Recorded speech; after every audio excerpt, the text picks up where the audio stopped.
and I'm the one who will not raise taxes. My opponent now says he'll raise them as a last resort or a third resort. But when a politician talks like that, you know that's one resort he'll be checking into. And my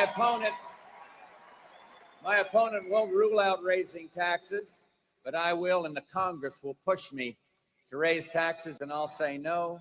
And they'll push, and I'll say no. And they'll push again, and I'll say to them, read my lips. No new taxes.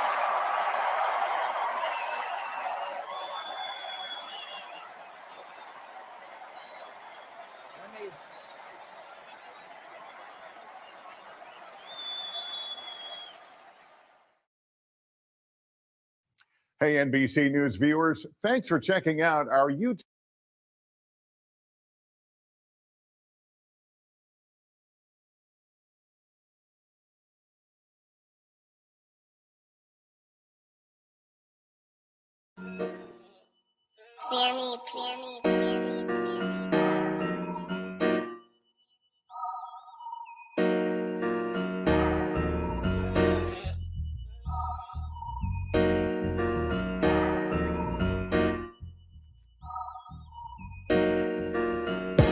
Dear God, please don't let me relapse and return to the evil that men do.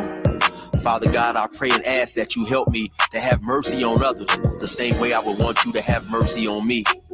Father God, I also ask that you help me to be quick to forgive and slow to get angry.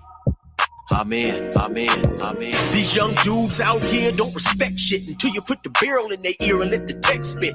I just might catch a case on my next hit, remove their whole face on some special effect shit. So show respect, Drake, or I'ma have a flashback.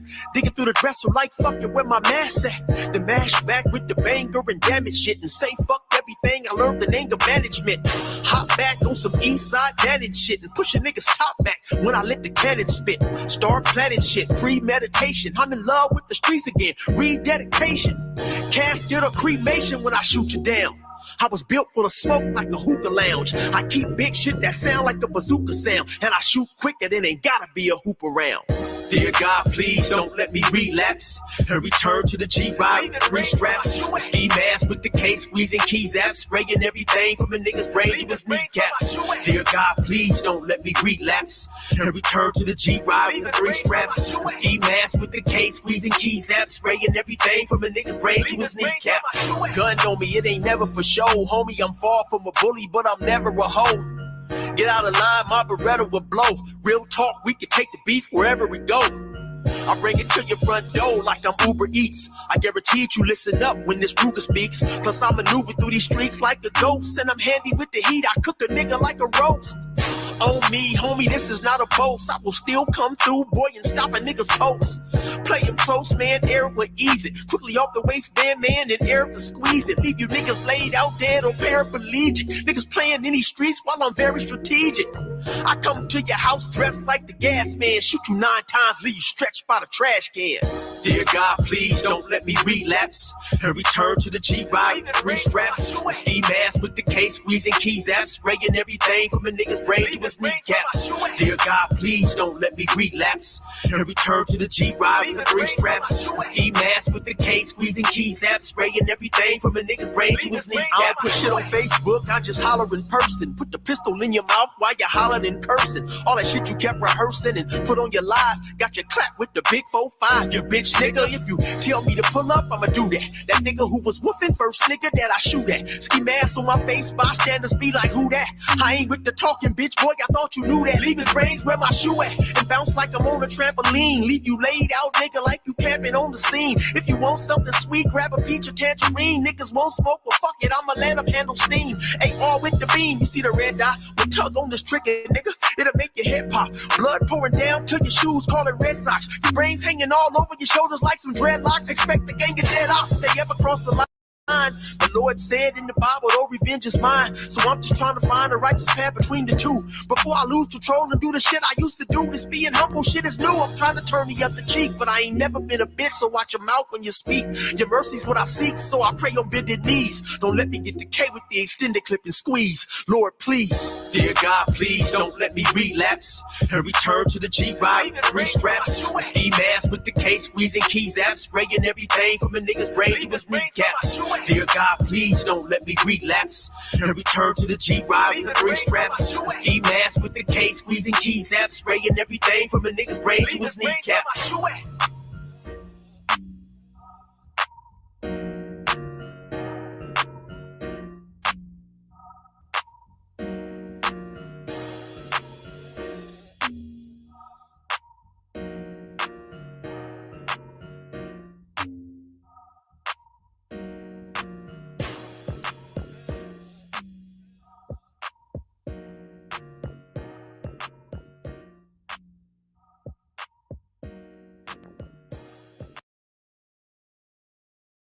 All right, y'all. That is Brother Eric. Y'all know Brother Eric. Y'all know where to find Brother Eric at 16 to Life. Go to his YouTube page, growing like a weed, man.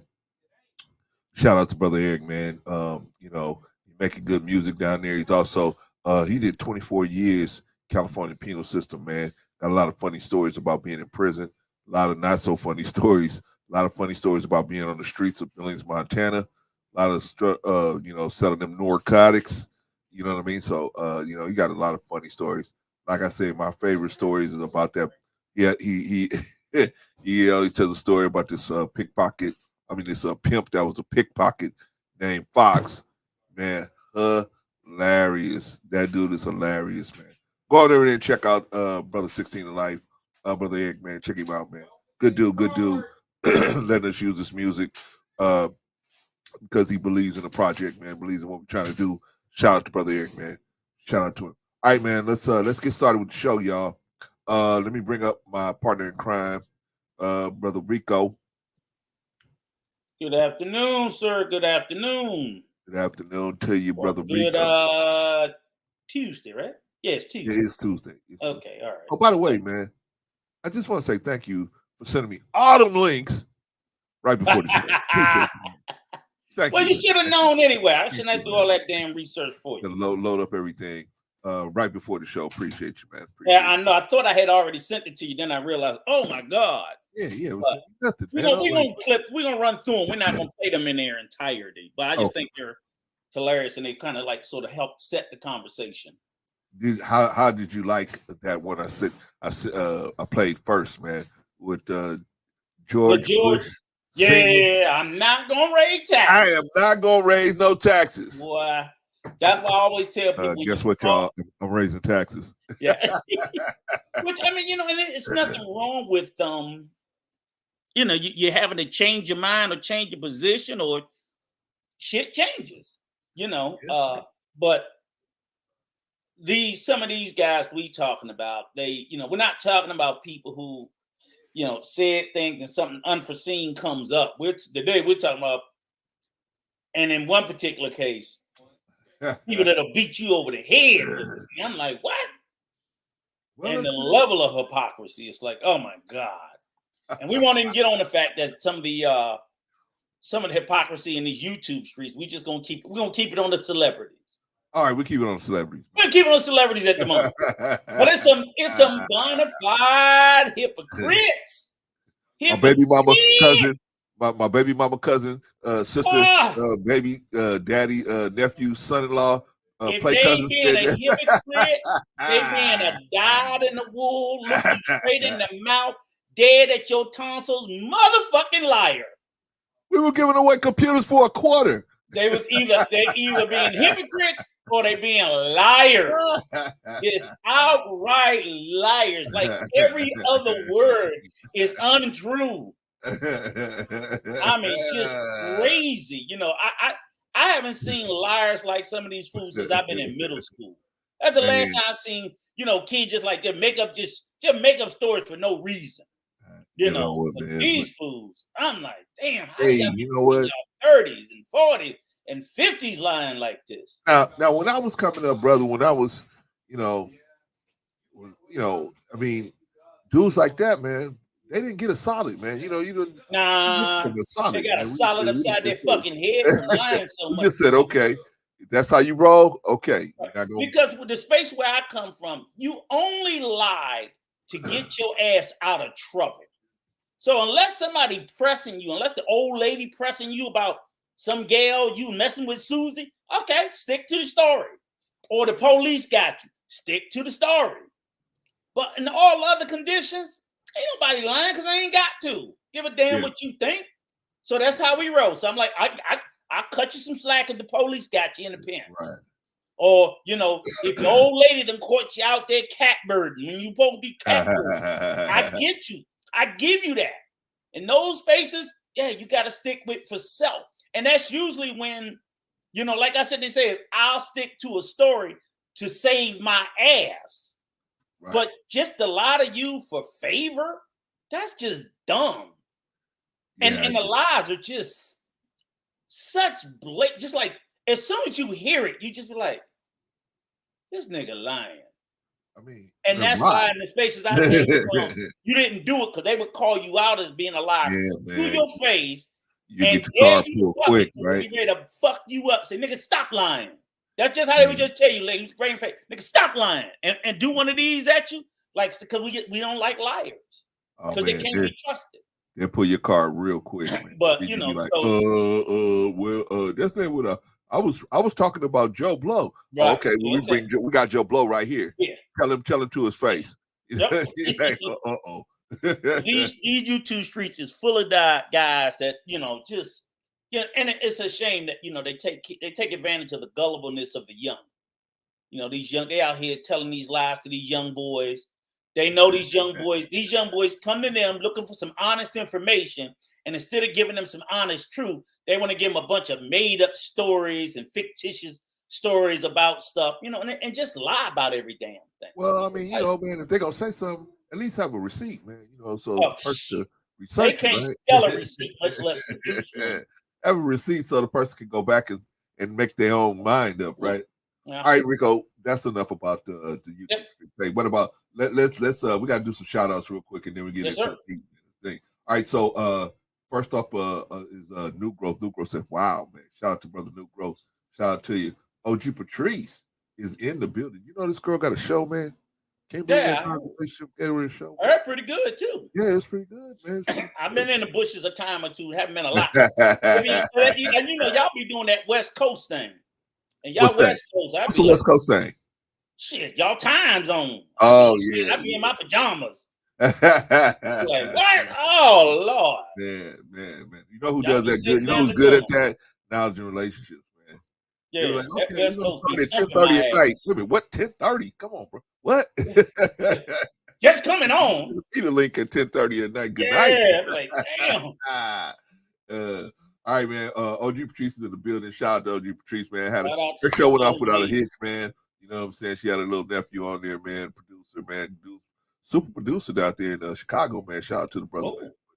Yeah, man. It went off without a hitch. So I go, Rico. I sometimes gotta close up the building, man. I go to close up, but I come back, man. The show's done. I'm like, God, Patrice went off that quick. Oh, I missed it. But anyway, shout out to Patrice, man. Shout out to her. Jill's Chocolate Boutique. Did you know Jill Chocolate Boutique made a donation on a day we did not go on the air, man? She made a donation yesterday. Generous donation. Shout out to Jill's Chocolate Boutique. Shout out to Jill. I have to fix the total because Jill made a generous donation, man. Shout out to Jill. Shops never close.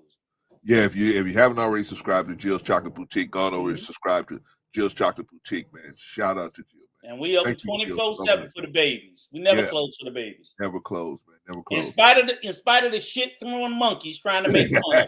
But we'll address them later. All right. Shout out to Sister Eddie. Sister Eddie, another one that has always been out there. Hey, Miss Shamika. Hey, I'm doing all right. How you doing? All right. Sister Eddie. Another one that's, Sister Annie sent me an email one time said, well, Claire, I just want to let you know, man, did some mathematics on this situation. Maybe you're a little off right here. I was like, oh, okay, cool. Sent me the spreadsheet and everything, man. Shout out to Sister Annie, man. anything for the babies, man. Anything for the babies, man. Sister Eddie is down for the babies, man. Shout out to you, sis. Glad to have you in the building. What about Big Rick Slaps? Another brother, generous donator to the program, man. Shout out to you, Big Rick Slaps. Let us know if you're coming on this tonight. I think you guys are coming on tonight, right? Well, let us know, Big Rigs. Let us know. But shout out to Big Rigs. If you haven't already subscribed to Knowledge and Relationships, go on over there and subscribe to Knowledge and Relationships so you can catch the hottest show in town, the next hottest show where they're competing. The hottest show in town is Easily Rigged or Straight Talk No Chaser with OG Patrice. Which one is the hottest show? I don't know. We got to see. They both good. They both knocking it out of the park. Which one is hitting the ball farther? We don't know yet. We got to see. We got to see. They both doing a great job over there. Shout out to Big Rig Slaps. Half of the dynamic duo over there. The other half is, of course, Be Easy, that dude. So shout out to them brothers. Good job over there, man. Who else is in the building? Brother Von Bryant is in the building. Says greeting, peace, love, and longevity. See, Brother Von Bryant got that wrench back. Shout out to you, Brother Von Bryant. Shout out to you, my man. And who else is in the building? Just love, Rico. Just love coming through, man. Just love coming through to everybody. Yes, the Black Rack fundraiser. Thank you, Vaughn.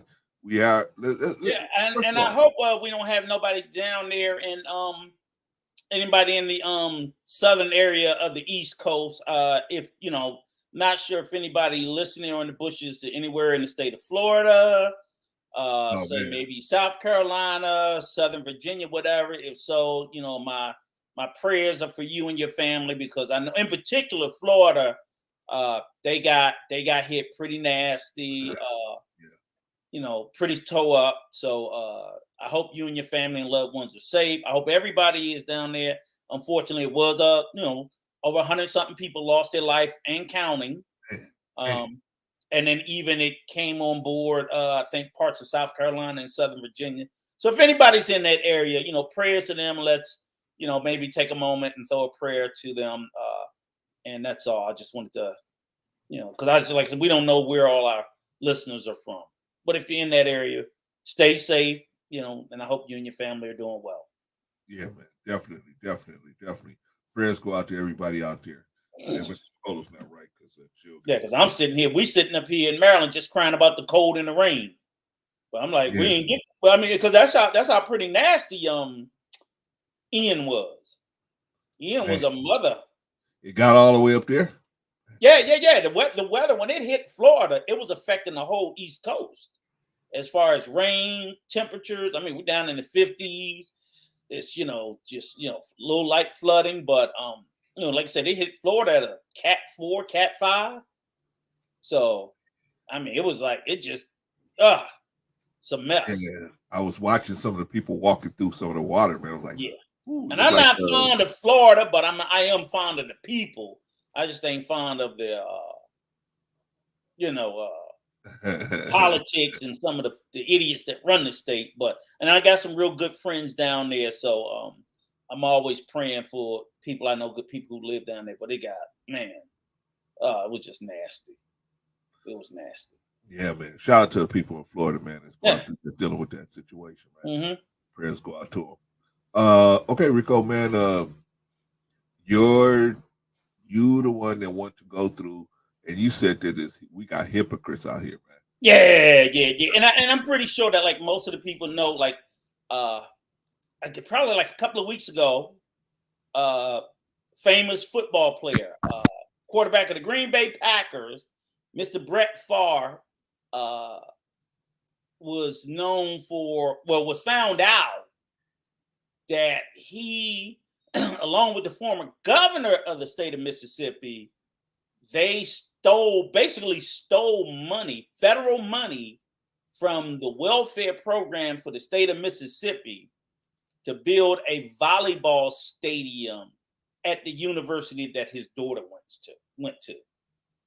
And this is a guy that made over $100 million playing in the NFL, still making more money. Got that damn copper fit commercials, with him and Jerry Rice and all them, the old dudes, the copper fit, so the man making ridiculous money.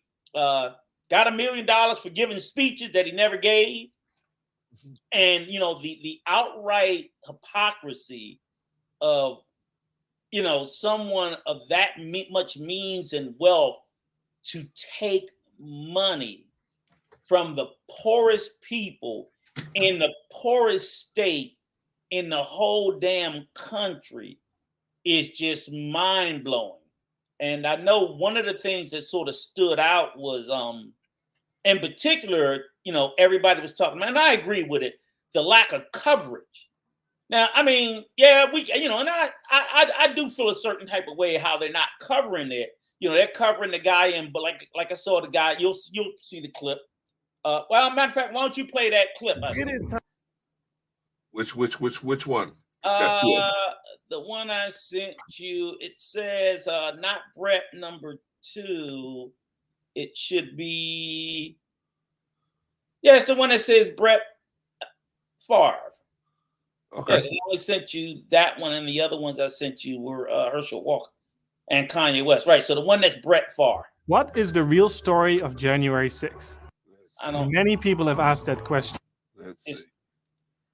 It should say Brett Favre right in the subject, or Brett. You need me send it to you? I think I got one. No. I think I got it. It's loading up. All right. And this guy can, he'll sort of explain it a little bit more, and then we can talk about it.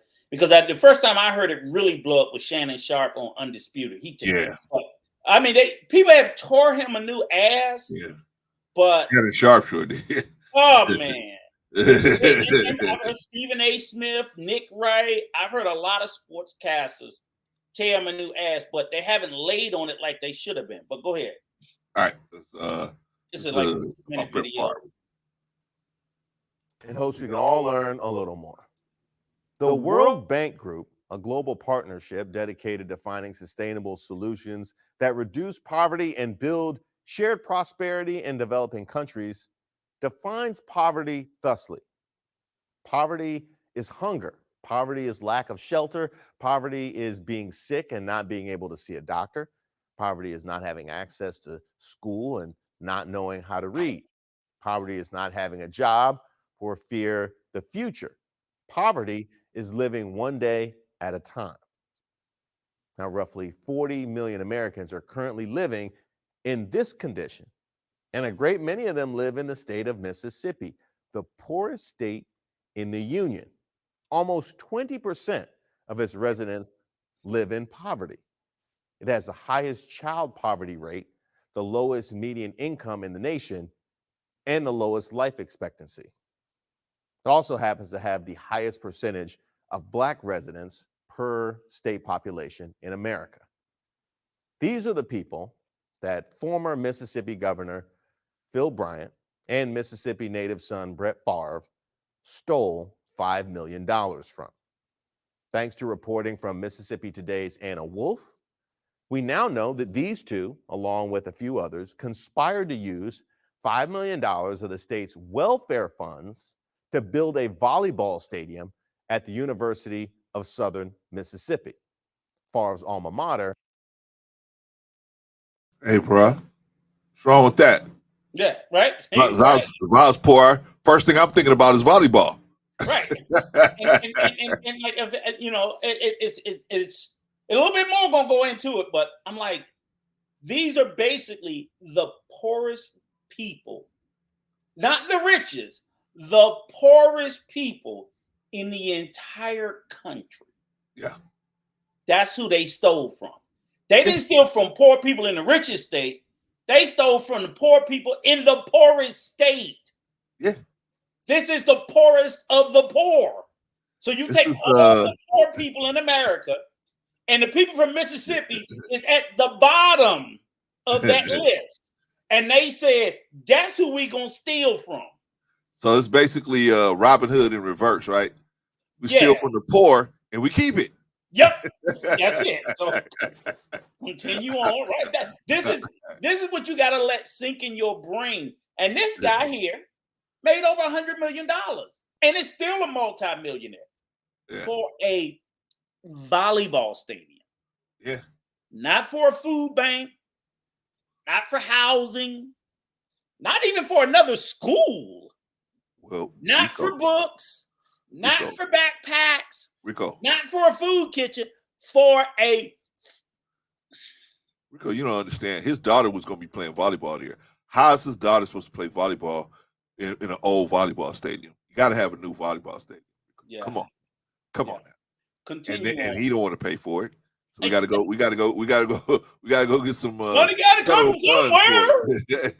for it. You build a volleyball stadium at a university with money from poor people who then can't even attend to go to the fucking games at the university. Hey, Rico, Von Erich was right, man. The government is doing everything out there. The government is saying everything. Continue on. Yes, continue on. This is crazy. And the current school of his volleyball playing daughter. Per reporting, Favre received most of the credit for raising the funds. Now, I'm not going to stand here and say this story wasn't reported on. It was. But I found the noise generated by the story to be lacking, and so did many others. You see, that's what good reporting does. It generates noise, and then people respond to it. The greater the noise, the bigger the response. And honestly, I found the response to this story to be lacking, which is curious. Just think about it. A former governor, a couple of his subordinates, and an extremely wealthy and famous athlete steal millions of dollars from the neediest of their fellow citizens, and they did it in a calculated, purposeful manner. At one point, Favre suggested they use the prison industry as builders. Prison labor is big business in Mississippi, which may be why the state has the highest incarceration rate in the world. Pause and that, Favre Clarence. had no compunctions about Pause tapping that. it. Did y'all hear that? He wanted to use, you're on mute, Clarence. Say it again. He wanted to use prison labor to help build the joint. Mississippi has the highest prison population in the world. The world? No, Rico. The world. Rico, you must mean in the country. You must be. America imprisons, of all the people in the world that are in prison, I think a third of them are in the U.S. Wow. Other countries don't imprison their citizens like we do. Well, I know they don't in the Middle East. We have like show us the hand you stole it with. I'm literally telling you, we have like, I think I'm gonna Google search it. We have either a third or a quarter of the world's prison population just in the US. Other countries do not imprison its citizens. They have prisons, but they don't lock up nowhere the numbers like we do. Right. And as I'm pretty sure it's documented that Mississippi probably I don't know if it's per capita. I don't know. And they're not saying they have more prisoners than everywhere else in the world. I think what they're saying is the state of Mississippi has the biggest prison population of every state in the U.S. Per capita. No, probably for every state. Okay. And prisoners. They may have more than California. And California got 10 times as many people. But Mississippi might have more prisoners. I'm going to look it up. Yeah. And then they're saying that population is bigger. Roll back just about 20 seconds so we can hear exactly what he said right there. Ration rate in the world. A little bit more. And Favre had no compunctions about tapping it like his right there. At one point, Favre suggested they use the prison industry as builders. Prison labor is big business in Mississippi, which may be why the state has the highest incarceration rate in the world. And Favre had no compunctions about tapping it like his personal bank. And why wouldn't he? What's his consequence going to be? Pay back the money and maybe some kind of probation? Wow, that's harsh. Good thing he didn't rob a McDonald's. He might do some serious time. Where's the noise? Was it being preserved for some better use, like the soap opera playing out in Boston right now? The noise around that situation has been definite. Commentators have been fighting with each other about it on air. And in the meantime, the poor people of Mississippi are suffering. meaning a large percentage of the Black population is suffering. Purposefully. The noise level never seems to go up when it comes to that, does it? Ego, the number one. All right, Rico. He had a good point. He said that they're making a spectacle out of this thing in Boston. Yeah. This like a little speed bump. Right, exactly. Now, the only thing that I'm, again, like you said, as far as the attention, yes, it is tragic how it's got attention, but it has nowhere near. It should have 100 times more attention than what it has. This story should be 5 times more talked about than whatever happened in Boston. It really should be. The only thing that I hope at the end of the day, I wouldn't really give a damn, is Brett Favre needs to go to jail. I know the guy in Boston ain't going to jail. Brett Favre needs to go to jail. That's federal funds. That's conspiracy. I mean, that's federal funds. Brett Favre needs to go to jail. Now, I know they ain't going to give him no whole lot of time.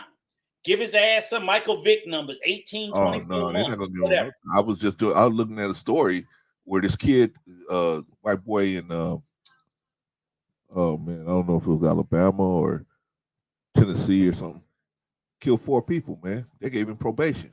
Nah, you talking about Texas. Was it Texas? Yeah, the young white boy that they did the affluenza. But he in jail now. This is a whole nother one. It's a whole nother one? Yeah, it's a whole nother one, man. He killed 4 people. I know they gave the little rich white boy in Texas probation. They gave this dude 8 years probation, man. People. I'm like, what? Now this is a whole nother. This was recent. Oh, well, I was just looking at the story today. I was like, what the heck? Okay. But yeah. I mean, I don't know. You know, I mean, it all. But see, the thing is, he's not just looking at state charges. He's looking at federal charges.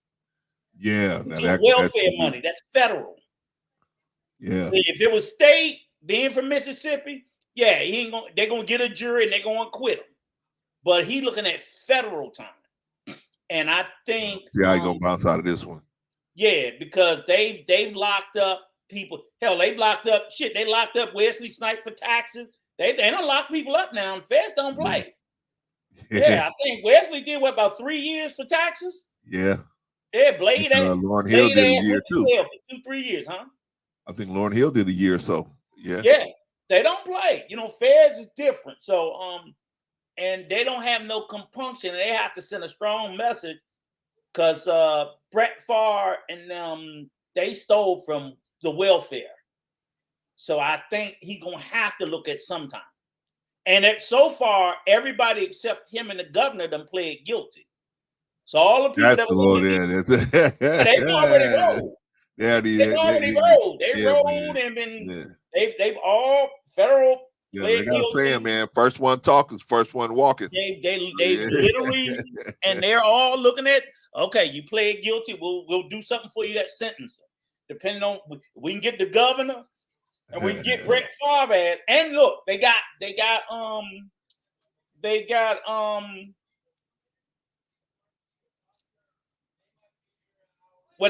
Negro. One way is because they got text messages with Brett saying, can you make sure they don't know where the money came from? See what I'm saying? So he knew it was federal government money. He knew. So it's a conspiracy. And he also got paid $1 million for 10 speeches that he never gave, and he had to give that $1 million back. I believe that's theft, right? Yeah, that's theft. So theft of honest goods and services. All right. So shout out to Water. I don't know how it's going to play out. Shout out to New Growth, by the way. I do think, like you said, and maybe I don't know. You know, it's kind of hard with these white boys, but I just really think with what he did, his ass needs to go to jail. He needs to be sitting in somebody's jail. Brett Favre really. I don't think he's gonna get jail time, Rico. I think he is. I mean, I don't know. You know, I'm not gonna lean into it and make no big hissy fit about it. I don't think he's gonna get nothing substantial because it's still a white collar crime. But if they give all the rest of them, he should at least do 2 or 3 years, right? Right. That's what I said. If all the other people did 18 months, 24 months, I don't see why he wouldn't. His lawyer, man, he What they're gonna do is what Donald Trump does, what all them white boys do. When they got money to afford a lawyer, they just drag it out and Yeah, drag they're it gonna out, drag it. and Look, drag they it out gonna until drag it out. finally the it gets- prosecution say, "Hey, look, just plead to this, and I'm about to leave office. I don't want to have this But you hanging can't. out there." No. That ain't the way it works for federal. That's state. Remember, Fed is Fed. That's the Department of Justice. Oh, okay. That shit, they hand that shit. I'm retired. I gotta hand off to the next guy. No, I know they want to hand it off, but I'm just saying they want their Nah, they career ain't to got cap to. their career off with it. No, but their whole point is they're government employees. So it's not even like, it's like you just go ahead. You're not running for office.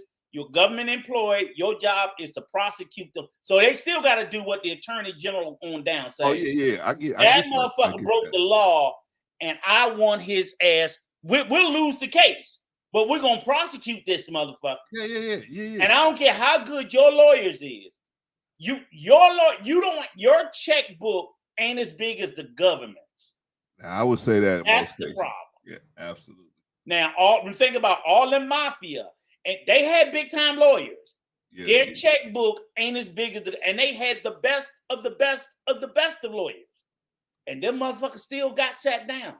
When they want you, they gonna get you. Well, when they got phone records, bro, when they got phone records and text messages and everything. But the girl that busted it out was like, they got the governor. The governor saying, look, the governor said, I'm too old for prison. That's the text message. He's like, this could be illegal. We got to be real careful. I'm too old for prison. Huh?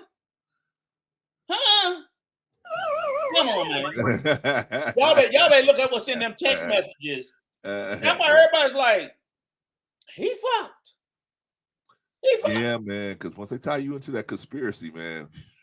Now, I'll tell you, Brett Favre so far he's the best criminal I've seen in all of 2022, 2021, and 2020. And let me tell you why. Why? Because he's keeping his fucking mouth shut. Yeah. He ain't said a word. Yeah. He ain't said. He know he looking at some time. Yeah. He ain't said boo. He ain't came out and said I didn't do nothing. He ain't. His lawyer told him keep your fucking mouth shut. Yeah. Yeah. He giving his lawyer the best chance he can to do the best work he can do. Just shut the hell up. And I give him that. I give him that. So it's that's why I don't think he's gonna get no whole lot of time, but he's gonna get some. He's gonna get some. Yeah, but see, here's the thing. Like now, New Growth has a point here. So we're gonna take more money from the state to go get Brett, right? No, that's gonna cost some money, Rico. That's gonna cost at least. I say to prosecute him gonna be at least $5 or $10 million to prosecute. So? Yeah, that's what I'm saying. They spend that locking niggas up every day. They do that every day, locking niggas up for petty shit.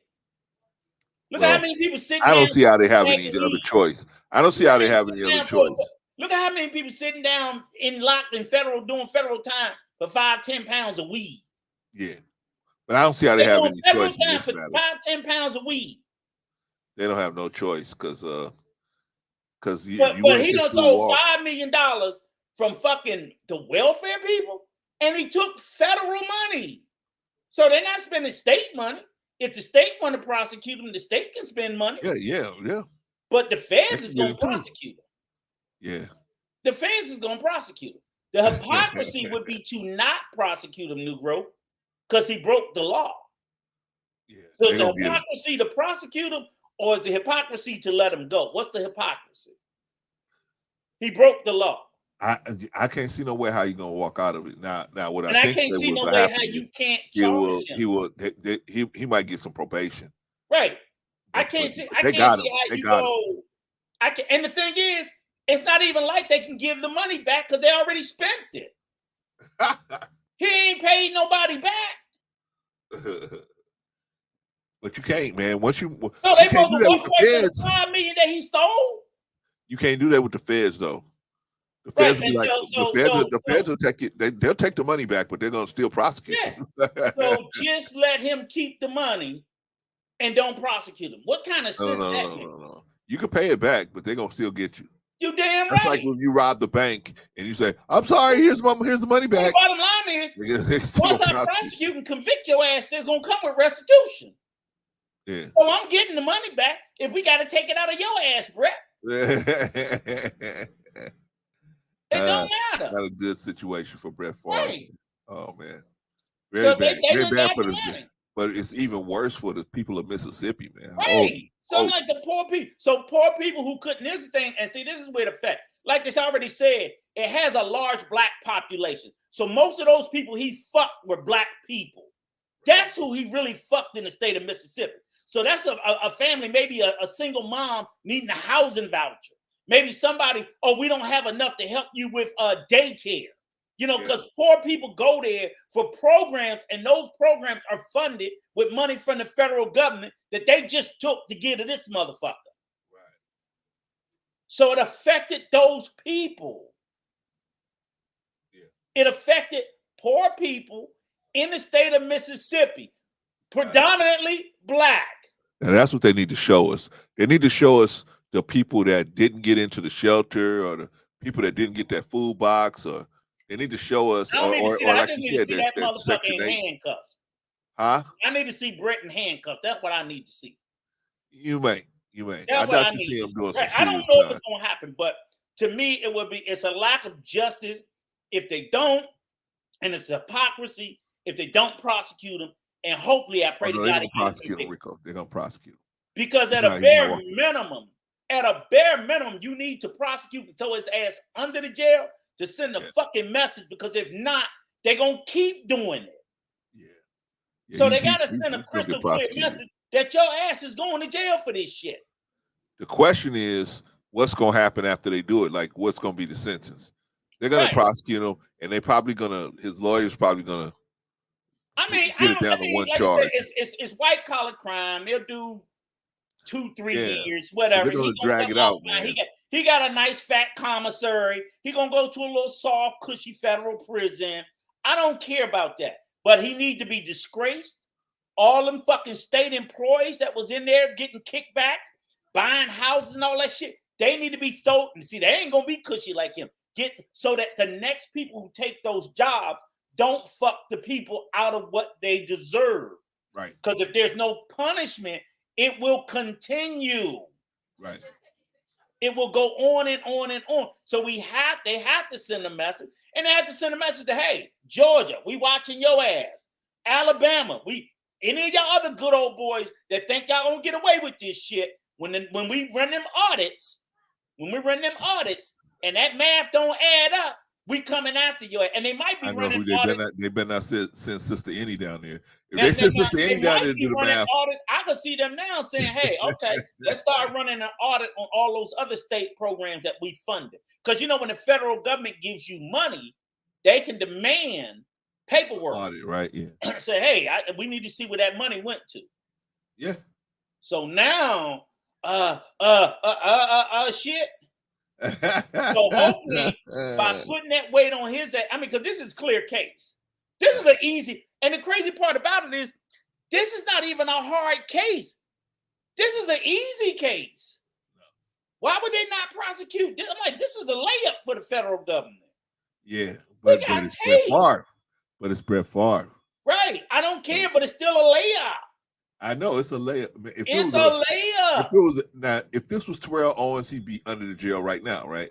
He'd already be sitting with money and an athlete. But what I'm sitting there saying is, the next motherfucker that's gonna flip, gonna be that governor. Because that governor said, I'm too old for federal prison. Well, goddamn it, we're gonna give you 3 years, but we want all the goods on Brett. That motherfucker did it. He did. So when you got a white former governor from the state of Mississippi talking about a white athlete from the state of Mississippi, that word is going to add some weight. And that's how they do. They just sit back and say, hey, we're going to have the whole network of good old boys come in here and say, yeah, he was or do you think they might do Oliver North all of them? No, because they even had the situation where Brett had them at his house.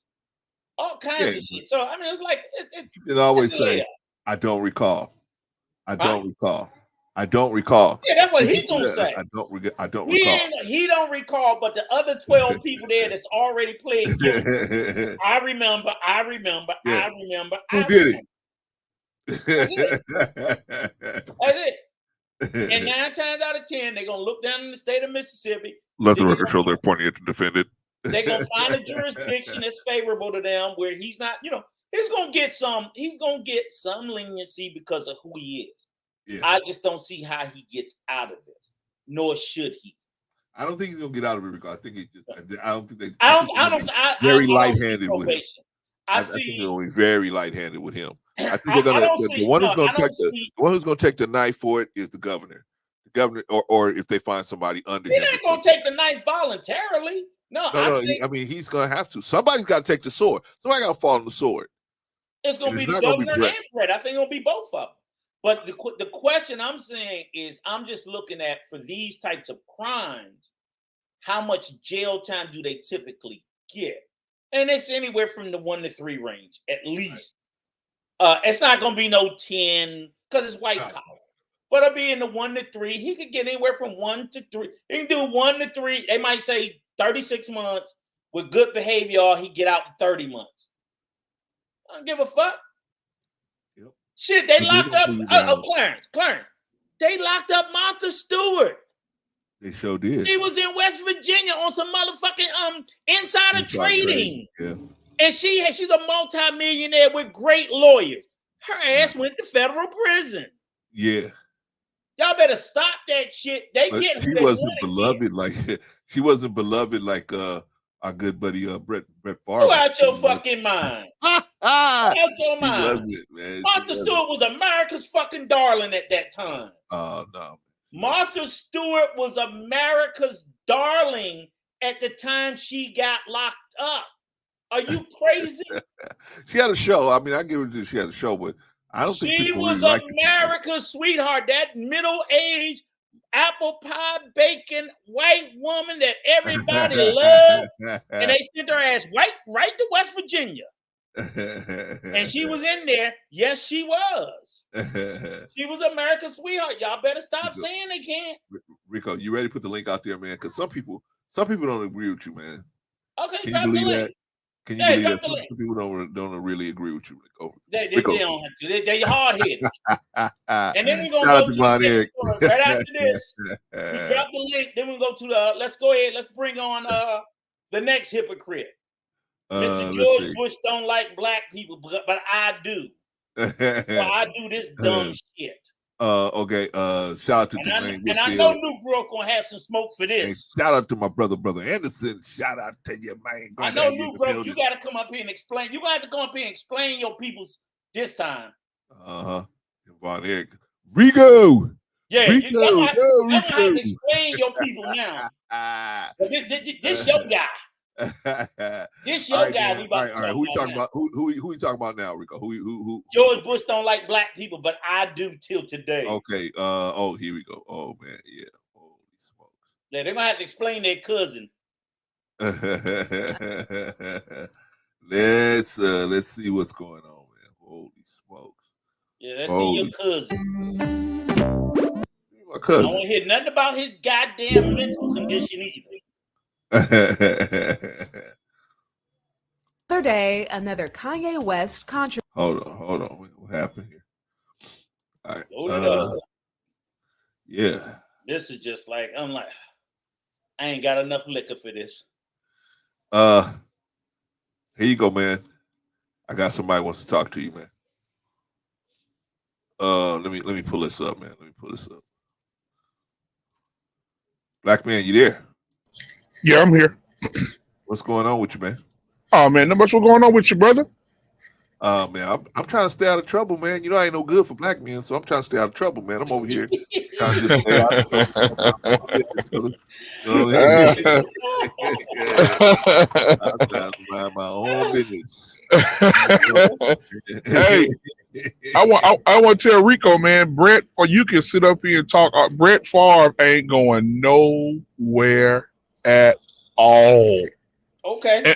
And the reason that he ain't going, It's because he has the complexion for the protection. The man got $500 million at his disposal. He got one of the best law teams that you can come up with, the best law firms ever working his case. He ain't, and then he in Mississippi. I mean, come on. I mean, you know, they still flying the Confederate flag in Mississippi. So what? I mean, no, they're not.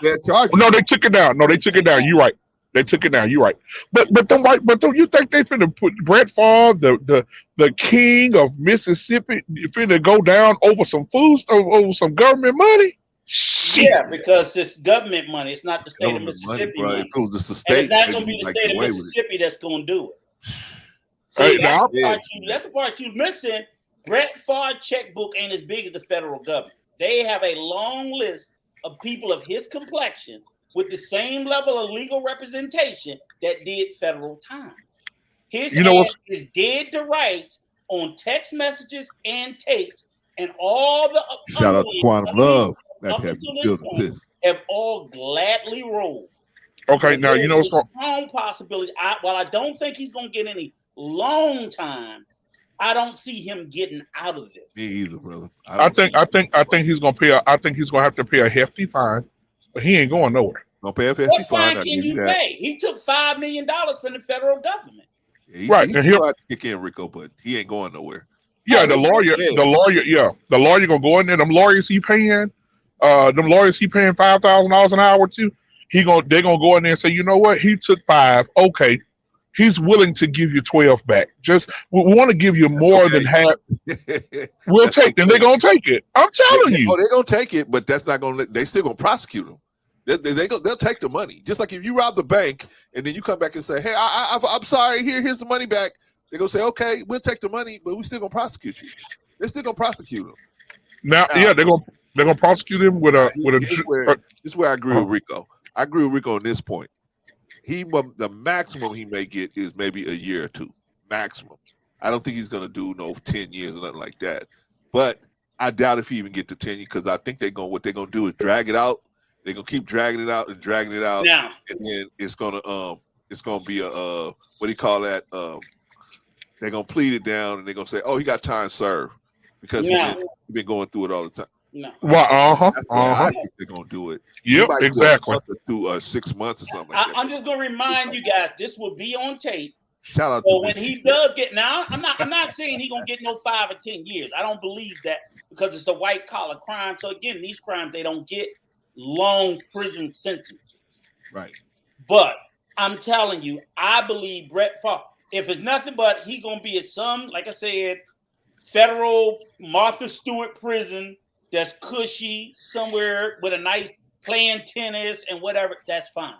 Brett Favre gonna do 6 months to a year or better for this crime. We can't walk. They're not gonna let him walk with no prison time. It's not a lot. Okay. But this is gonna be on tape, but it's not the state of Mississippi he got to worry about. If it was the state of Mississippi, oh hell, I'd say they dropped the case. I think they do him a solid. They dropped the state of Mississippi. Now they're going to federally prosecute him. They're going to federally prosecute him with the branch of the FBI that's in Mississippi, correct? They just investigated. They're not the ones who prosecuted. Okay, so when he get prosecuted, he's going to get prosecuted with a jury of his peers. Is that correct? He will get prosecuted with a jury somewhere in the state of Mississippi, but if you don't plead. If you don't plead. Okay. He might plead. You think about this now. As much as the white folks love Brett Favre in that state of Mississippi, he can't do no wrong. You think anybody they put on their jury is going to be responsible for putting the king of Mississippi in jail? You really think those jurors want their name out and they're going to be responsible for putting Brett Favre in jail? If they can't find nobody that's going to do it down there, they'll move it to someplace else. The feds will just move it someplace else. And you got to realize now remember, you said Mississippi, and you keep assuming that it's going to be 12 white men. Mississippi, a third of Mississippi is black. And he's charged with stealing money from poor black people in the state of Mississippi. Right. Now, a third of that jury or more could be of color. And when they present the case of who they took that money from. Yeah, I think you can get enough people to be sympathetic enough to say, well, we don't want him found guilty of the most serious shit, but he ain't getting away with nothing. Right. And what I'm saying is the sweet spot. They throw everything at the wall and take what they can get, knowing that, ain't nobody, I get it. If it was a state charge, they drop it. But this is federal money that they took, and they already spent it fucking around on a volleyball stadium. Right. And what happens because like I said, when you paying these lawyers that kind of money, those lawyers, you do understand that those lawyers are going to pick the jurors. You do it. And so when they get them in there, both sides going to pick them jurors. And I guarantee you, them lawyers that he paying that $5,000 an hour to or some crazy amount of money to, they're going to make sure they get the jurors that they like.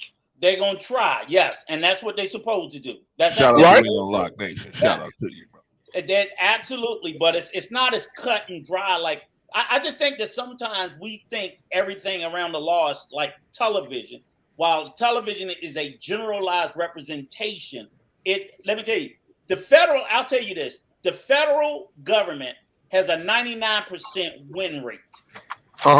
When they prosecute, they have a 99% conviction rate. They don't prosecute except on cases they know they can win. So if they take his ass to trial, they feel like they can win even in Mississippi. If they take him to trial. If they take him to trial. Right. But again, Brett may plead. Well, I don't know. I don't think they're going to take him. I don't know. Everybody else so far. They're going to try. I agree with brother. I agree with brother Clarence. I think that they're going to just stretch this shit out as long as they can, and then all of a sudden one day you're gonna look on the news and they're gonna say Brett Favre fined $12 million, time served, Mississippi judge. Nah. Yeah, I think. I'm telling you, with it, because it's a lot that's not being told. You said that it was $5 million. Did that $5 million go to Brett Favre or went to the? It went to Brett Favre himself. No, it went to his organization. It went to an organization who funded. It went to the school. It went to the school. The money. Yes. I don't think it went to his organization. And his organization paid the school. Wait a minute. Hold up. Can you pull that up? That the $5 million went to him. I know I can. Okay. So we know. So we know that it went to the. We went to the school. I'm not saying right? it went in Brett Favre's bank account. No. Right. You can't. Okay. So if it went to the school, because this is where the thing is. It's right. When he did. It went to the school. The school. Remember, the school is state funded. So what they did is took it from, this is where the legal stuff come in. That's why the government said, I don't want to go to jail, because was he legal? Was he supposed to take that money from the welfare and then transfer it to the college? So if that's okay, so that might be the legal issue. Because remember the guy who's in charge of the welfare is in trouble too. Yeah, he just pled guilty. Right. So where does Brett Favre come in as far as being illegal? On the tape of Brett Favre come in on the tape to the governor in text messages saying, can they find out where this money came from? The governor said, this could be illegal. I'm too old to go to federal prison. Brett Favre say, make sure they can't find out that it was me and where the money came from. You're kind of seeing a pattern. No. Brett Favre, Brett Favre can fight that. Wait a minute, Rico. Brett Favre can say that because he's looking out for his image. Exactly. He's looking out for his image. So what I'm asking you, where does hold up. Well, how about the money that he got from not giving those speeches? That's a different case. Yes, that's completely different. Case. He paid that money. Remember, he gave that money back. That's a different case than what we saying. Yeah, he gave that money back.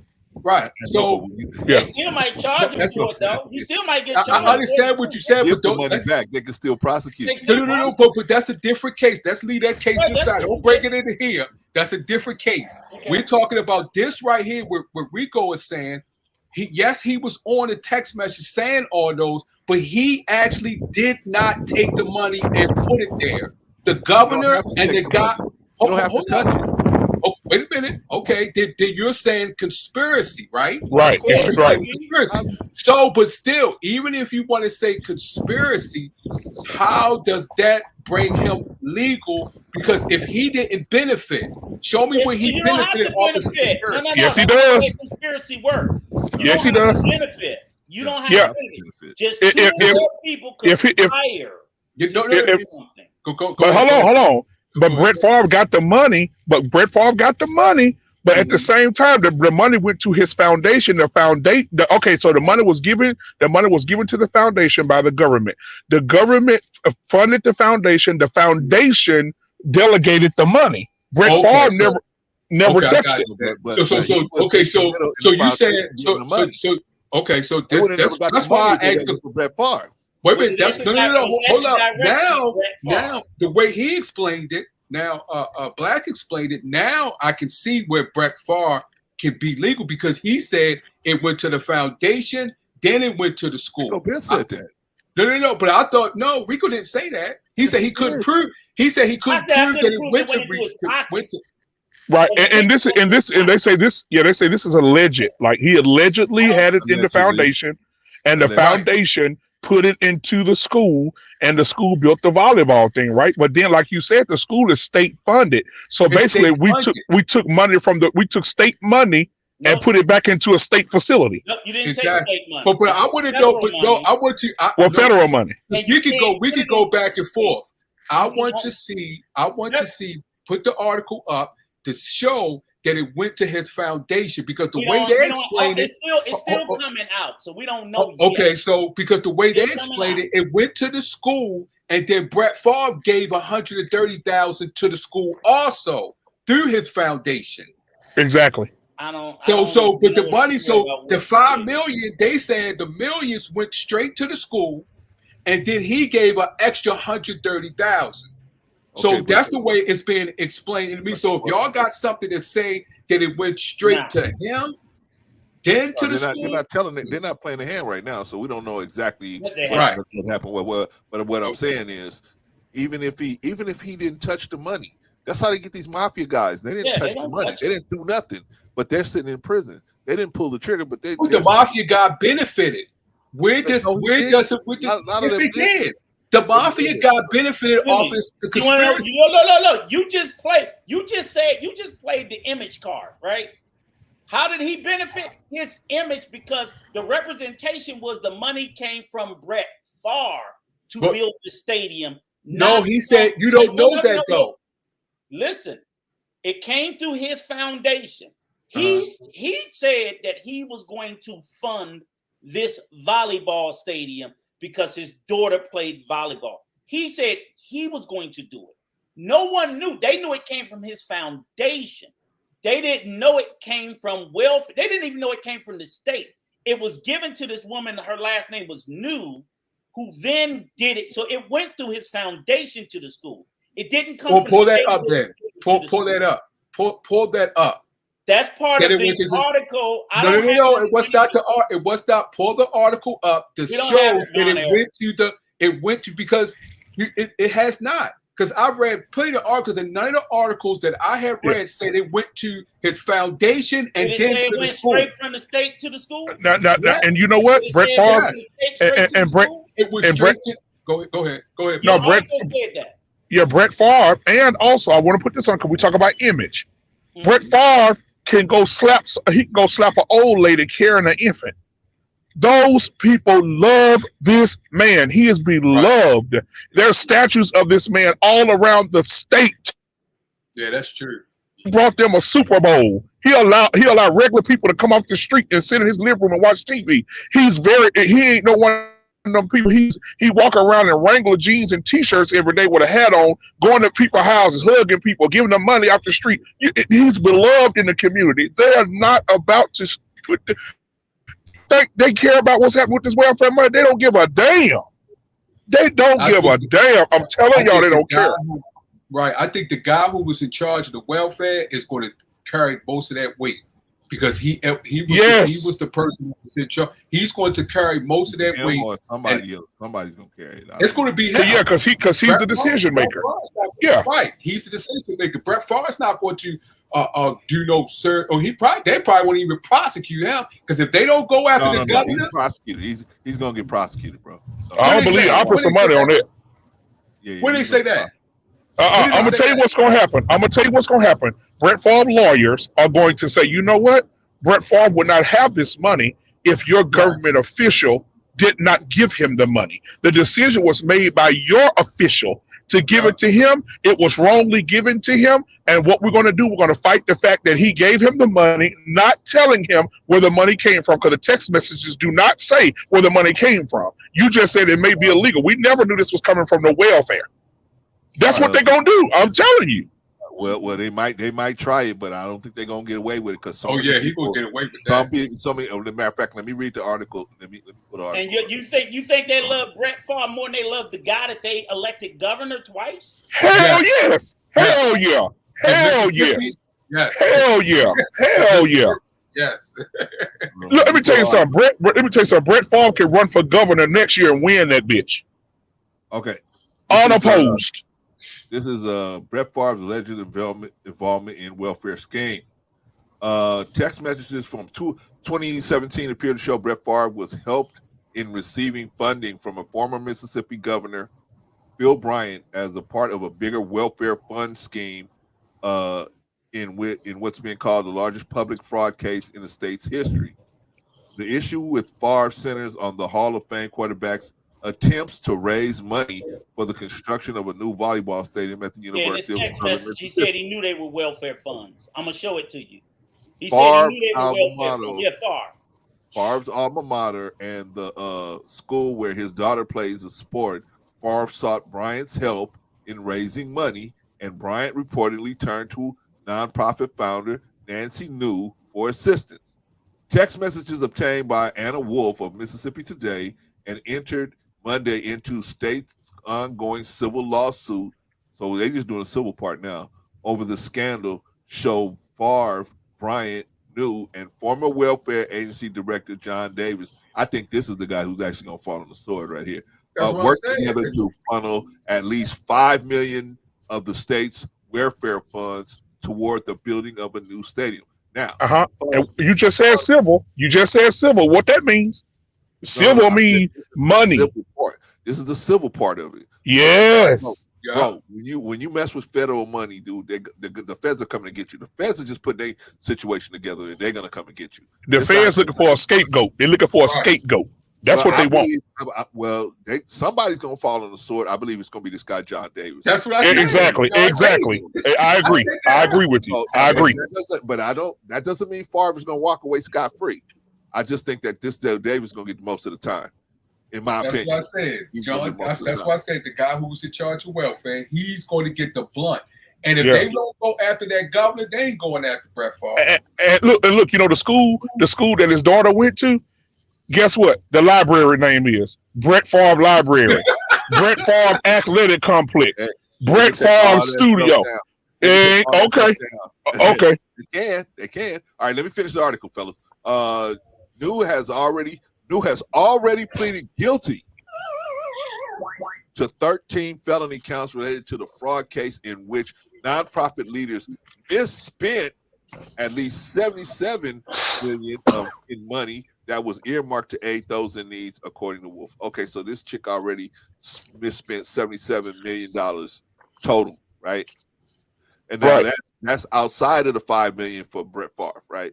So her hands are dirty already, right?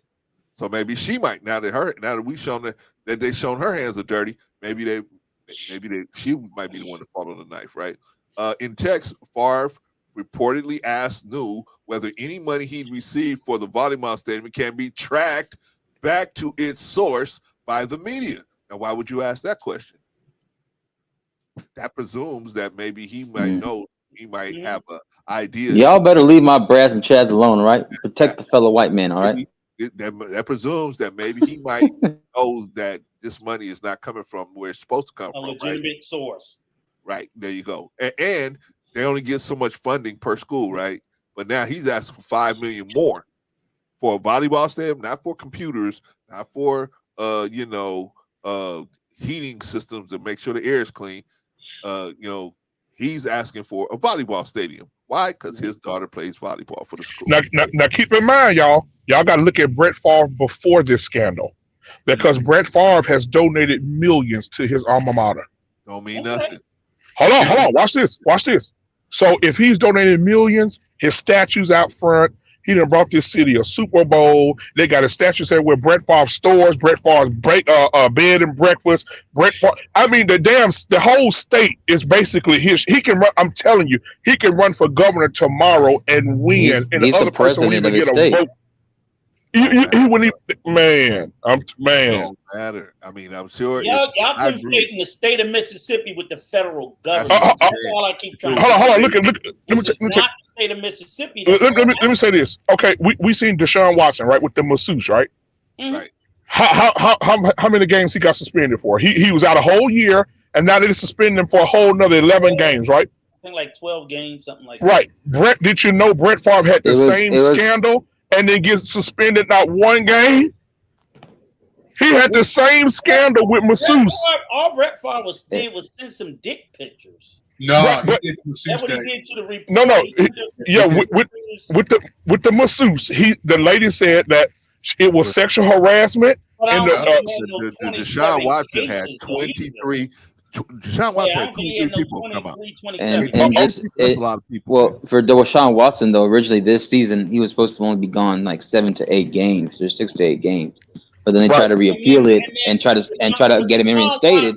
And we got to understand something. Deshaun Watson is a victim of a CBA that's been changed since Brett Favre. Yeah, so you're right. Realize they're victims of the collective bargaining. You also got to remember Peyton Manning did a lot of shit too. That's not illegal. Neither one of those cases was legal. They were just the CBA for the NFL, which was much more lenient. Now it's much more stricter. So, now you see this? Hold on. It's not that Brett Favre was treated any better, or now Deshaun Watson was treated. What about Peyton Manning? But hold on. But look at this though. Since this Brett Favre stuff happened, I know we talking about it now on a smaller scale. But since this stuff happened, look in the big media. The only thing they've been talking about is this black man that had consensual sex with a coworker. Ain't nobody talking about Brett. Nobody. We said in the video we showed that was part of the thing that the guy brought up. It's like, so why isn't it getting more? Well, I told you that last week. Rico, you was like, no, I seen it. I told you it was Bro, hey, now look, hold on. Now that's a lot of power when you can have a $7 million, $20 million scandal and nobody's speaking about it. Not ESPN, not the news. Look, I don't know why it is the way it is, but I definitely don't think nobody's scared of Brett Favre ass. That's all. He don't hold that much sway. He got one janky ass Super Bowl in Green Bay. Hold on. Let me ask you Okay, let me ask you this though. Okay, so let me ask you this: $7 million, $20 million, a total of. It should be a bigger story. I think it should be. Now, when Michael Vick fought them dogs, it was on the news every fucking day. Right, every day. I'm literally saying I don't see why in the hell he shouldn't get some time like Michael Vick. I'm literally saying, but now Michael Vick was a state. That was the state of. No, that was federal. No, that was federal. That was federal. Dogfighting, maybe. Absolutely. Because it was money involved. Gambling. Yeah, it was gambling. It was gambling involved. Yeah. And then you got to also know this, Rico. Yes, federal and state is different, but you know the federal attorney general in Mississippi. Come on. He can try a case if he wants to or if he did not. Yeah. What do you mean? He can the federal. He can decide. He can decide in Mississippi. The federal AG in Mississippi can decide on his own not to prosecute. Basically, to go along with the process, the steps to make it clear to where it's like, okay, I'm going to actually go along with the case and push it on to be a case, or to not follow along. Let's be clear. All federal attorney generals, I think it's like maybe 48 or 49 of them. Right. they all report to Merrick Garland. If Right. he say The one up in prosecute DC, their right? ass, if Right. he says prosecute their ass, you gonna prosecute them. If But that's rare. But guess what though? It's rare. It would have to It's be. rare. It would have to be under strenuous circumstances for him to take over because he give them state. Yes, he get. If the Department of Justice in Washington said that they stole federal funds, and we feel like there's enough evidence that we need to send a message to prosecute his ass, you will do so. Okay. I Okay. promise you that. If they feel like it ain't enough, they'll be like, okay, ain't no sense in embarrassing. But they're not about to worry. But they're not going to worry about that though. Well, watch. And you know what? And then what you're gonna do is you're gonna open up Pandora's box because right now we talk about $77 million in a totality. We're talking about $77 million being thrown away. But watch this: somebody ass is also gonna go to jail for these fucked up water lines that's supposed to be changed 15 years ago and they didn't change them. And so hold on. So what they gonna concentrate on? Are they going to concentrate on covering their ass with this water scandal? Or are they going to worry about a measly $7 million with Brett Favre? Come on now. He locking all you motherfuckers up. Lock up Come on now. In Michigan too. Yeah, they should. But Rico, but that would be ideal. But I think the obvious one is that they're going to go against the guy that malnourished and did negligence in the water system. Exactly. Right now, they ain't locking up nobody for the shit that happened in, because I don't even know if the water in Jackson, Mississippi, is that state? Is that federal? I don't know. We'll talk to Deion Sanders because there are some issues out there that even the college kids are having trouble with that shit. I mean, I don't know, but now infrastructure is usually state. It's federal, Rico. It's federal. Infrastructure in the state of Mississippi is federal. So watch this. The water system messed up. They said that it's going to take $75 to $80 million to completely fix that entire water system in Jackson. They still ain't got funding. If I'm Brett Favre's lawyer, I'm going to say, you know what? We're here. You know what? Let us go ahead. What we'll do is we'll get my guy time served. Not only will we get time served, we'll give $12 million back. The extra $2 million will go toward fixing the water in Mississippi because Mr. Favre would love to be a part of making sure the water is clean in this state again, because the state ain't paying shit to get it fixed. The state ain't paying a dime to help fix this water system. Why the federal government? I would even take that deal. Your ass is going to jail. You stole money. And I'm going to get the money back that you stole, period. Yeah, but I don't care. Yeah. It doesn't matter. It does matter. Okay, let me tell you why. Let me say this and I'm going to let y'all cook.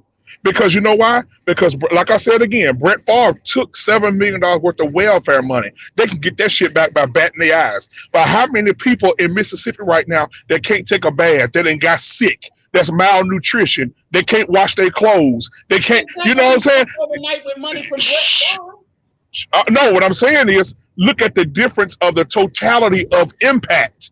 But you got an entire city that's how is letting Brett Favre off the hook, helping those people with their water crisis. It's not helping them because they're going to focus their attention on one thing at a time. They're going to focus that thing on the biggest thing. We got enough money and enough lawyers for all you motherfuckers.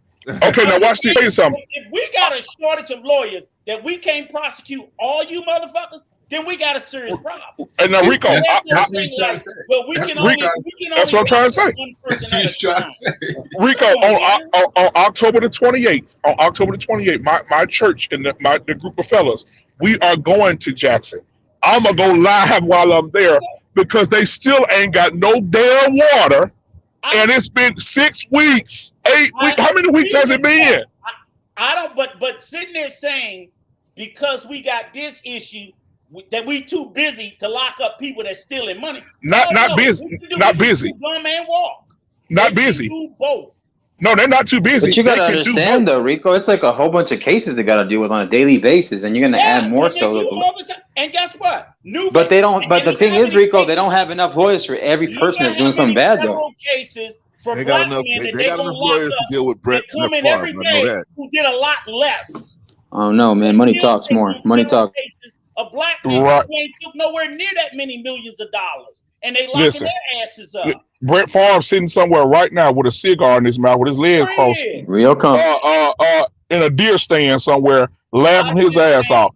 he know. Y'all just give some of these white men too much credit because again, their nemesis. Y'all act like they going up against black people.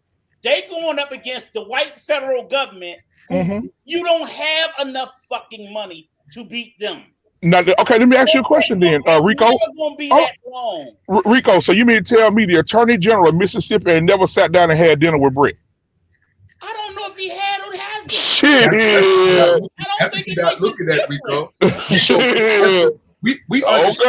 We understand what you're saying. If Marlon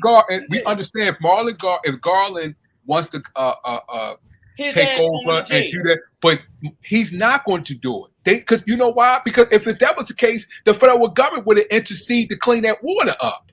But they didn't. They're not going to intercede when it comes to a political like exactly, bro. Look, this is on tape. Y'all said he gonna walk away scot-free, singing Kumbaya. None of the white boys going to jail. This is on tape. If he come a plea and do a day, and convict his ass, we'll go back to the tape. Okay, now Rico, I want to make something clear. Brett Favre, water crisis. Now you said the federal government on both cases, right? No, I didn't say nothing about the water. You brought the water. Okay, I brought the water. Okay, let me say this. I don't know what they do about the water. The water in Jackson, Mississippi is brown. Yeah, I know it's backed up. The sewage thing got. Hold on, but watch this. And it's been 6 to 8 weeks since this happened. And guess what? The government and the federal government ain't stepped up yet and did nothing because you know why? They're allowing the AG there, the Attorney General there, to handle it on his own and make his own decisions.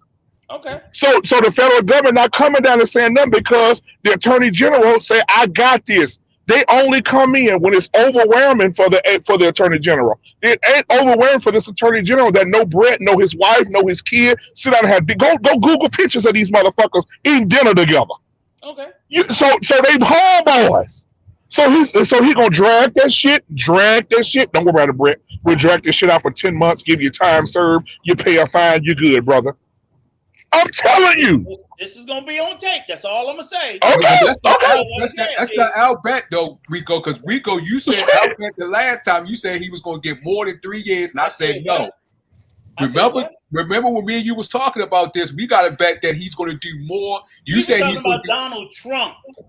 No. Donald Trump ain't getting no time. Shit. We talked about Donald Trump. We got it on tape, Von Eric. We talked about Brett Favre and Donald Trump. It was both of them. I'm glad we got it on tape. That's all I'm saying. Listen, Rico, when you have power like that, well, Brett, when you go, like I said again, I'm not saying, oh, this white man is just Jesus.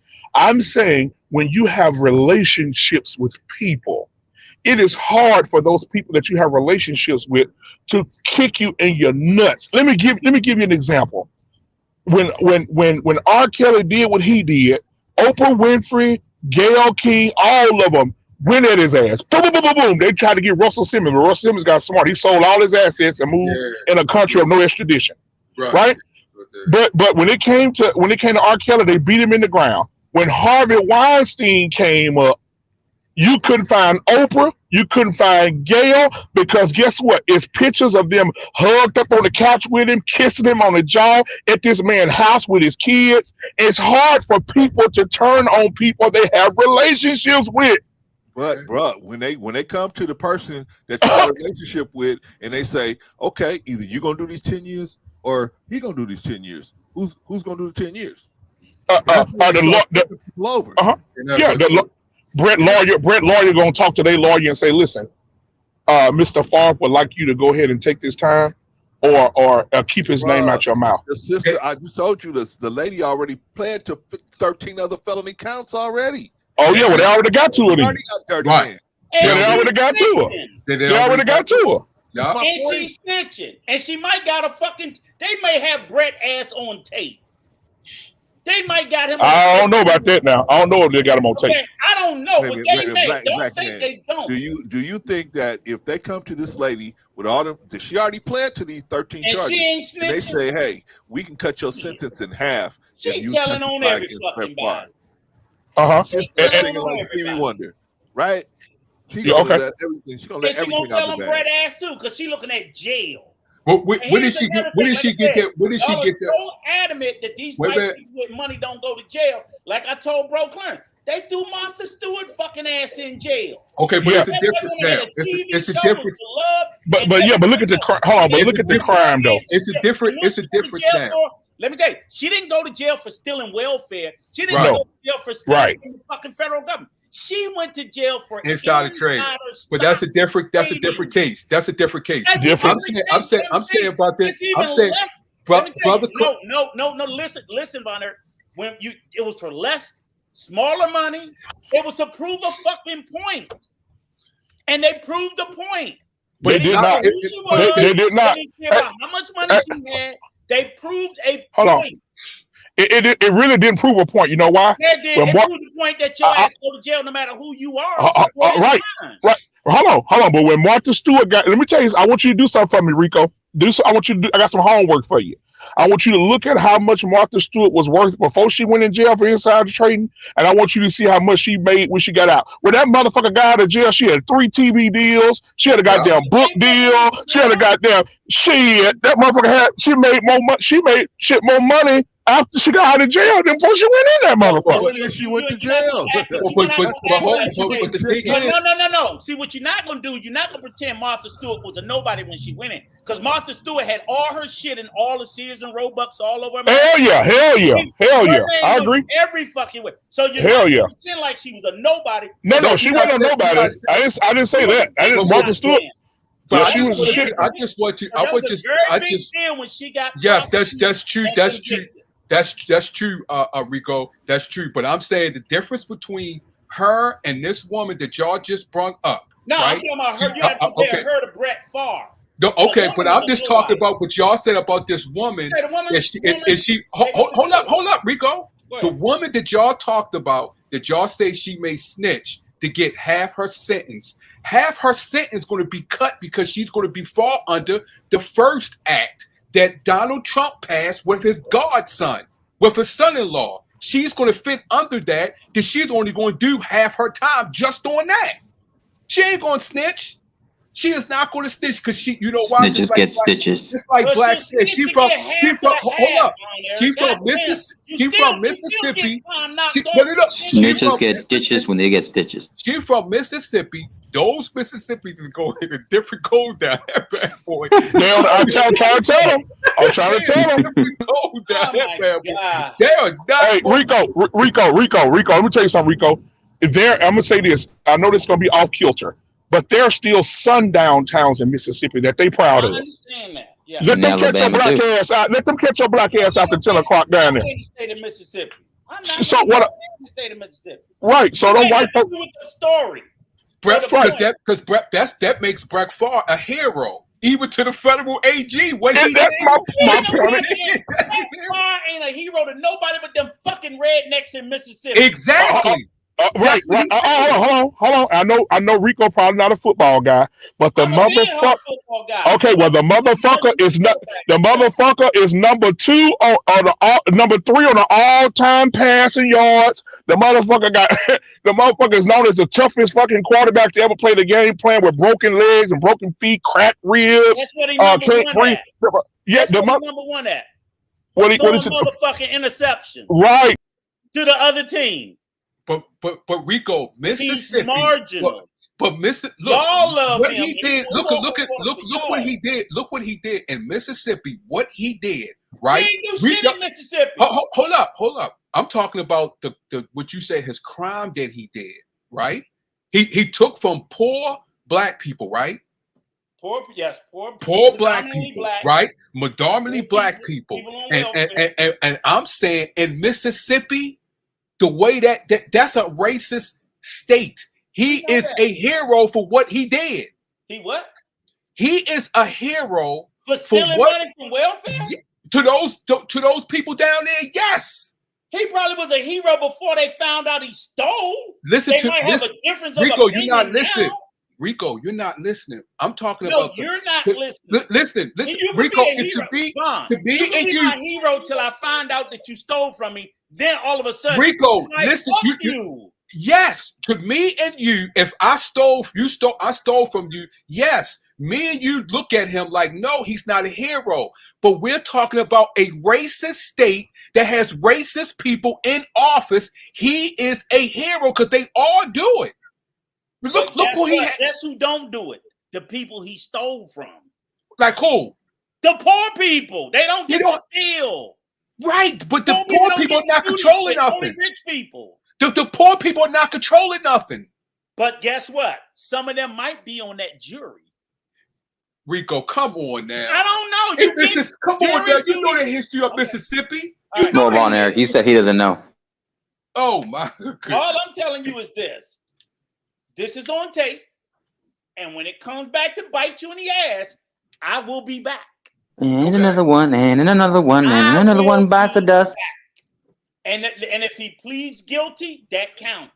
Shit. Hey, Rico, leave alone my fellow Chad and Brads alone, Rico. Leave Bretts alone. You leave the Chads and Brads alone. No, I just think that it's a damn shame. We talked about it because it's, it's part of the hypocrisy and the fact that nobody was talking about it. Well, I told you that last time that nobody was talking about that. So, I've been said that. Last time we talked, and you was like, well, I did see it. I said it was not in the algorithms in heavy rotation, but the Celtics was. All right, y'all. Have everybody got their say about Brett Favre? Let's put Brett Favre to bed. Brother Clarence, I've been here and it's been a fucking like three-way war between three motherfuckers in this bitch, and I'm just I gotta, and guys, I'm Rico's just jealous. Work, so I'm cool, but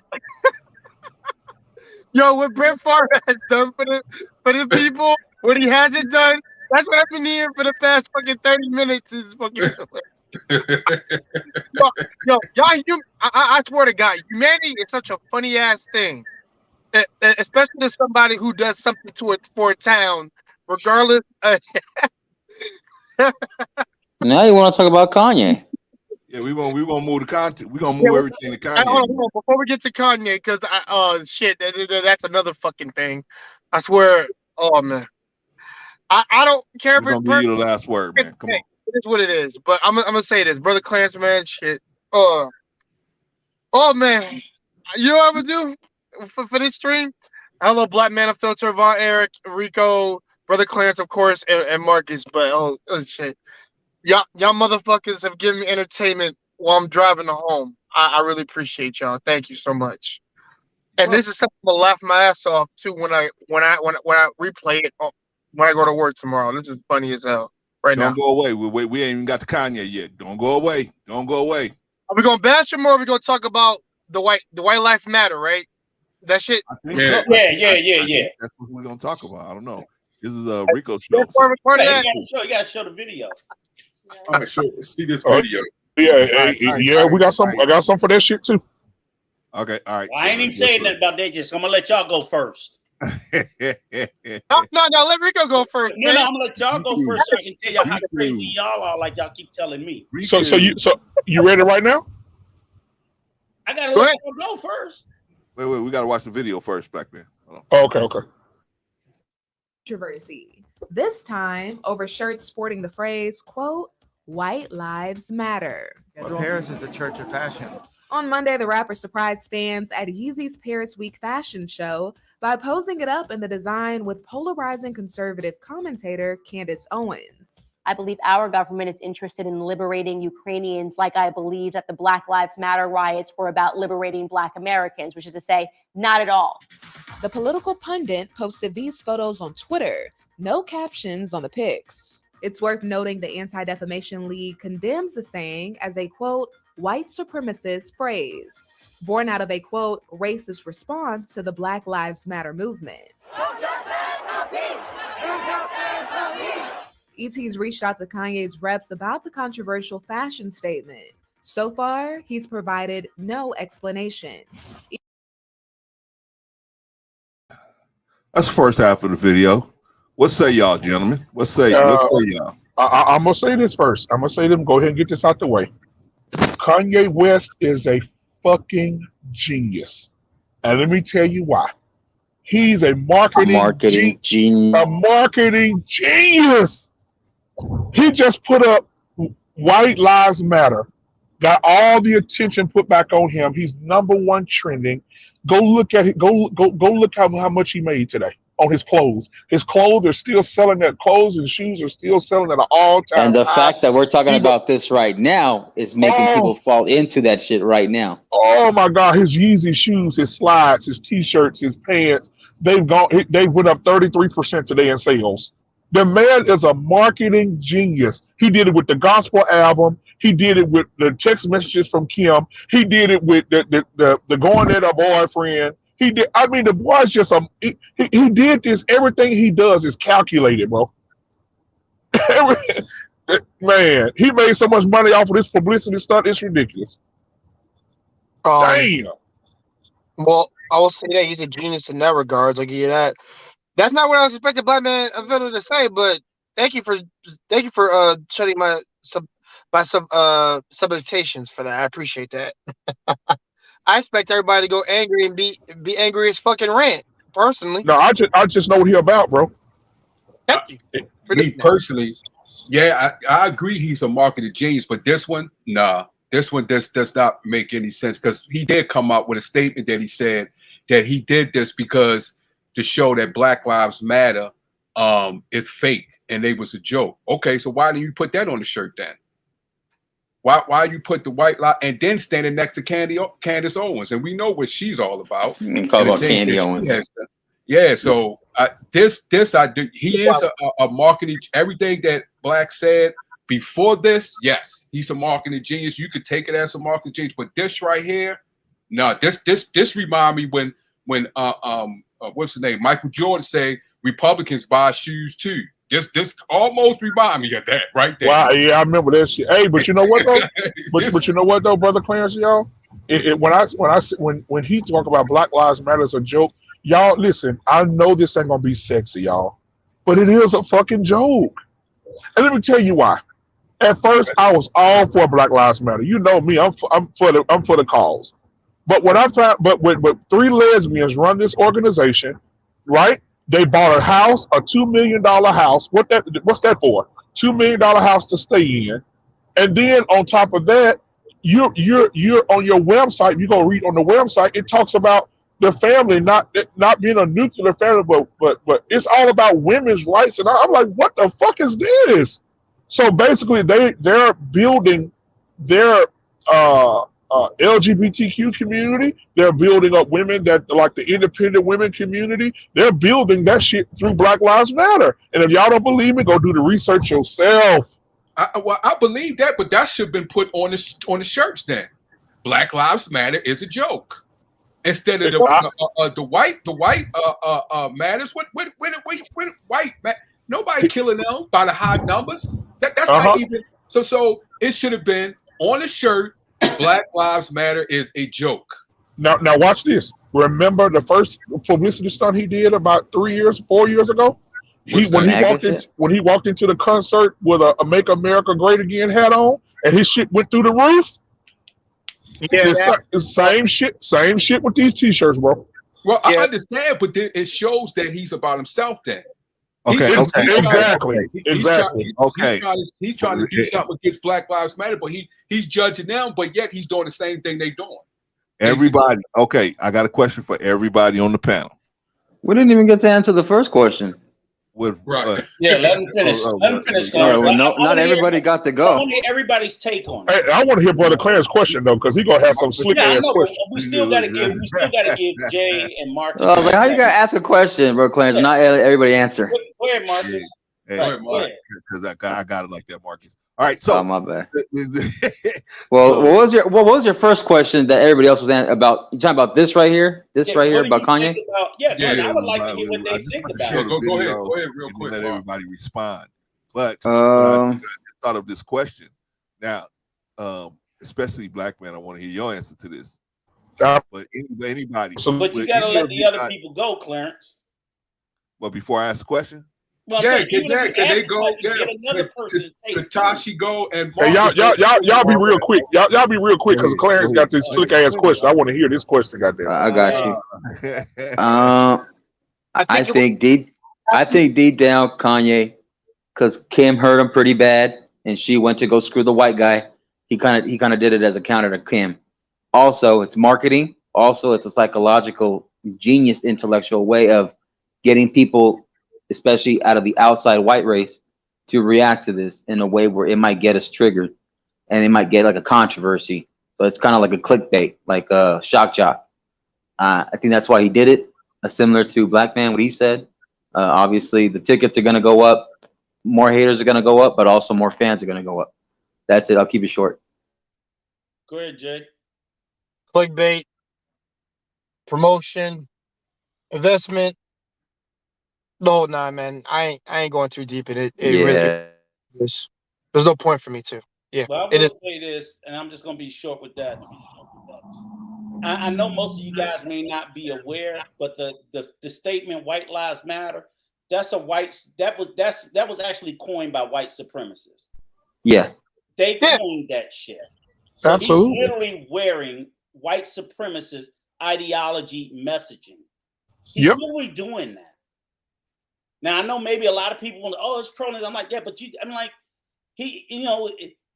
either he's too goddamn stupid to know any better, or he should know better because he got too much damn money. That's literally been coined by white supremacists who were just as likely to see his black ass killed as anybody, no matter how much money he has. And I agree with you on that part, Rico. So I Rico, agree do that you it's more believe white but Rico, you say, is he stupid? Rico, I don't know if he is. I mean, hold on, Rico. I think he did drugs. No, Rico, hold on. Don't mean if he put them shirts online right now and sell them for $57 a fucking piece, he'll sell out in 3 fucking minutes. He'll sell them He's out. a marketing genius. That doesn't make him smart. What that could mean, it could be the people who buy it are just. Well, he's an opportunist though. At that moment, Rico. I think. Hold on, because I agree with that part you said, Rico, about white lives matter being white supremacy. It does point in the history. However, I think what Kanye's doing, because he's not giving it full context, I think he's using it as a joke, as a counter, like a shock jockey. Right, he may be. I'm not saying that he's to get everybody talking. Saying that wasn't his intent. But what I'm sitting there saying is irregardless. So next next somebody gonna say do a shirt. Niggas ain't shit. Oh, I'm just trolling. Well, there's plenty of female artists who are saying that stuff. Oh yeah, absolutely. There's plenty of female artists saying that, Rico. Now, Rico. What's the line that we draw? Hold on, Rico. Cynthia G just said yesterday, it is better for black women to be under white supremacy and slavery than it is to be married to a black man. And I would condemn that too. That's what she said yesterday. Oh, she's hurt. And they have her on Fox Soul. And she's on Fox Soul, Fox News, talking this shit. We need to take that up with Fox Soul. And I agree with that. Y'all act like I'm supporting that shit. No, I'm just saying the world. I'm just making you aware that the world we live in today is horrible. But those people need to be condemned. We should not look at statements like that and go, well, that makes her smart. No, just because people are dumb enough to listen to it and subscribe to the ideology, you can be a dumbass speaker and people that listen to you be like, well, he got 10,000 people listen to him. Yeah, they're just dumber than him. I don't think Kanye West is smart. I don't think he's a genius. I think he's musically gifted. But I think he toss around the word genius. Oh yeah, he's a musical genius now. We ain't gonna do that now. He's a genius. Music. He's a genius. I said he's musically gifted. Okay, well, you could genius. Okay, well, to me, genius is just held. I got you. But he's a genius. But he's also a clothing genius though, because remember the shoes, the Yeezys, the clothes. It's been sold out. You have literally plain ass clothes, but just because it has the Kanye tag and brand, they sell it for hundreds of dollars. Here's the question: See, we take everything, and I think we take everything based on market, fad, this, that, whatever. So you can sit there and you can make pants with your ass hanging out, and if everybody buy it, everybody will say, "Oh, that's a clothing genius." No. Okay. Marketing genius, because everybody walking around with their ass hanging out. Well, let me say this. Literally, some of the stuff he sells looks like that to me. But Rico, look, the reason I respect him as a genius is because of this. This is a little boy that grew up, let's talk about it, that grew up in the hood with shit, nothing, right? His mom, single mom, no dad in his life, went through the struggles, got his jaw broke, jaw sewed back together. He was trying to get people to listen to his music. Nobody gave him the chance of the fucking day. All of a sudden, he sent a beat to Jay-Z one day. Jay-Z fell in love with the beat. Who is this kid? His name is Kanye. He worked himself up from that. And now this motherfucker is world-renowned clothing, world-renowned music, and he's a multi-billionaire. Yeah. From nothing. Okay. And he's put on other artists too. You gotta be smart somewhere to do that now. Yeah, he's a genius. I think he's a genius, but I just think he's an all-around genius. But I think Rico, we need to separate that. We need to separate. I think right now, I think the host wants to ask his question now. Oh yeah, I want to hear this. Yeah, let him ask you. Hurry up. Go ahead. I just want to say this last thing. We just need to separate as far as his political and who he is as a fashion and musical genius. And he's like an opportunist. Opportunist is also something that he needs to be added. He's an ultimate opportunist. Right. Hold on. Because I gotta go. I'm finna go to a football practice in like 5 minutes. So I need Brother Clarence to ask this slick ass question he got. Ask your question, Clarence.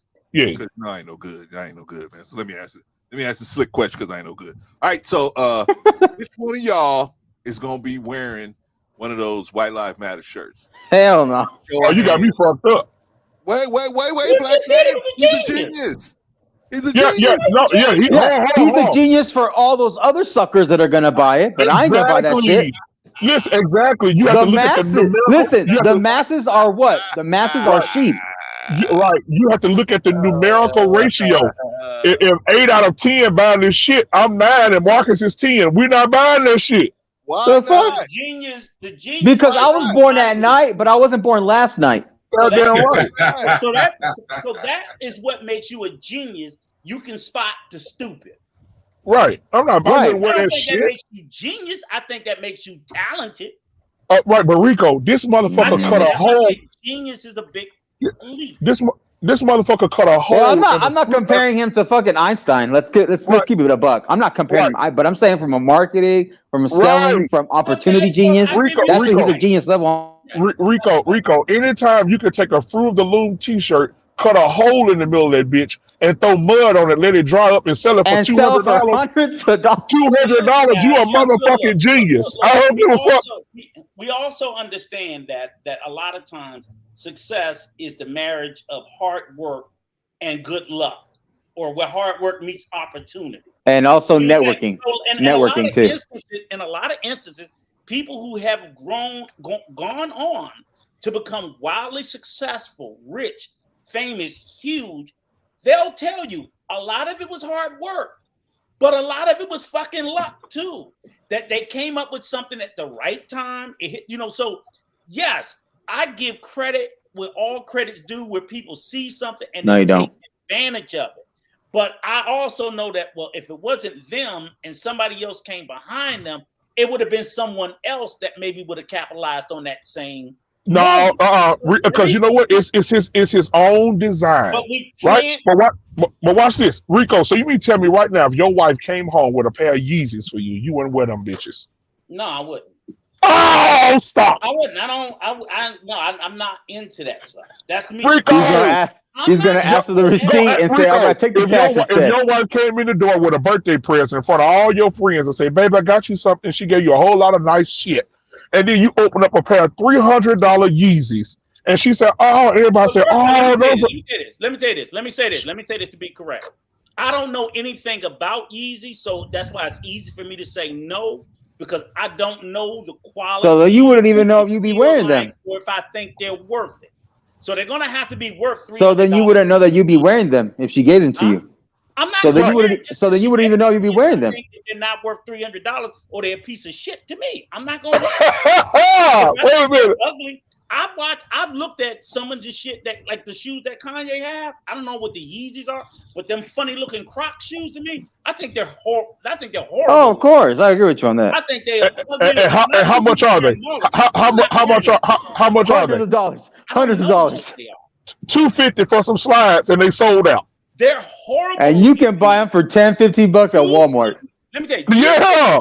You couldn't put them space looking shoes on my feet in my fucking casket. Why You're not? goddamn right. Why You're not? goddamn right. To me, I agree.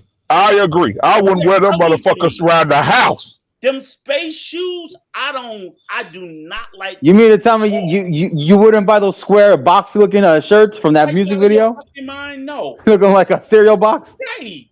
But you know what though? Have y'all tried them on? Have y'all tried them on yet? No, because I'm not from Baltimore. Okay. So I'm letting you know. They may be funny, but they are comfortable. Oh hell no! He got them in his closet. He got them in his closet right now. He wearing them right now. Look, the space ones and the slides that look like you going to jail. Rico, raid his closet. He's wearing them right now. A lot of people wearing them.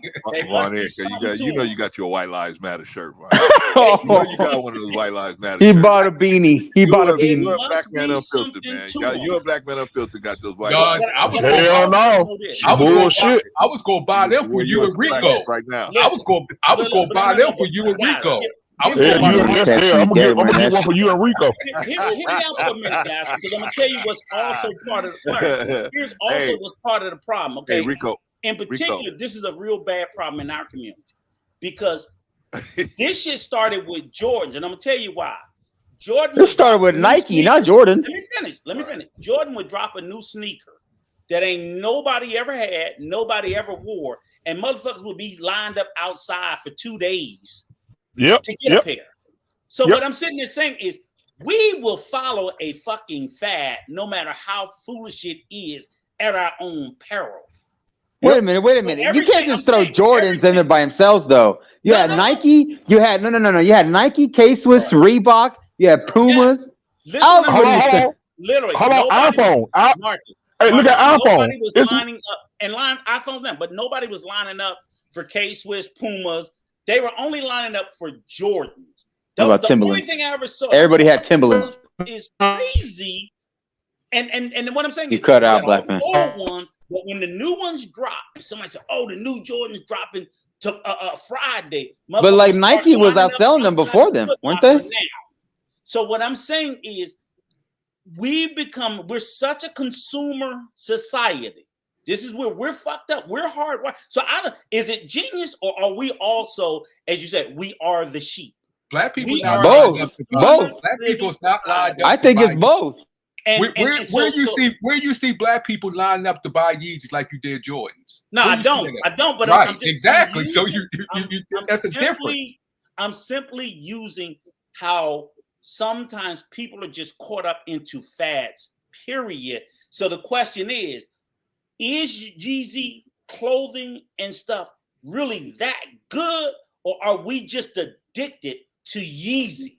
Well, and how much of it is really valuable? I'm gonna say this.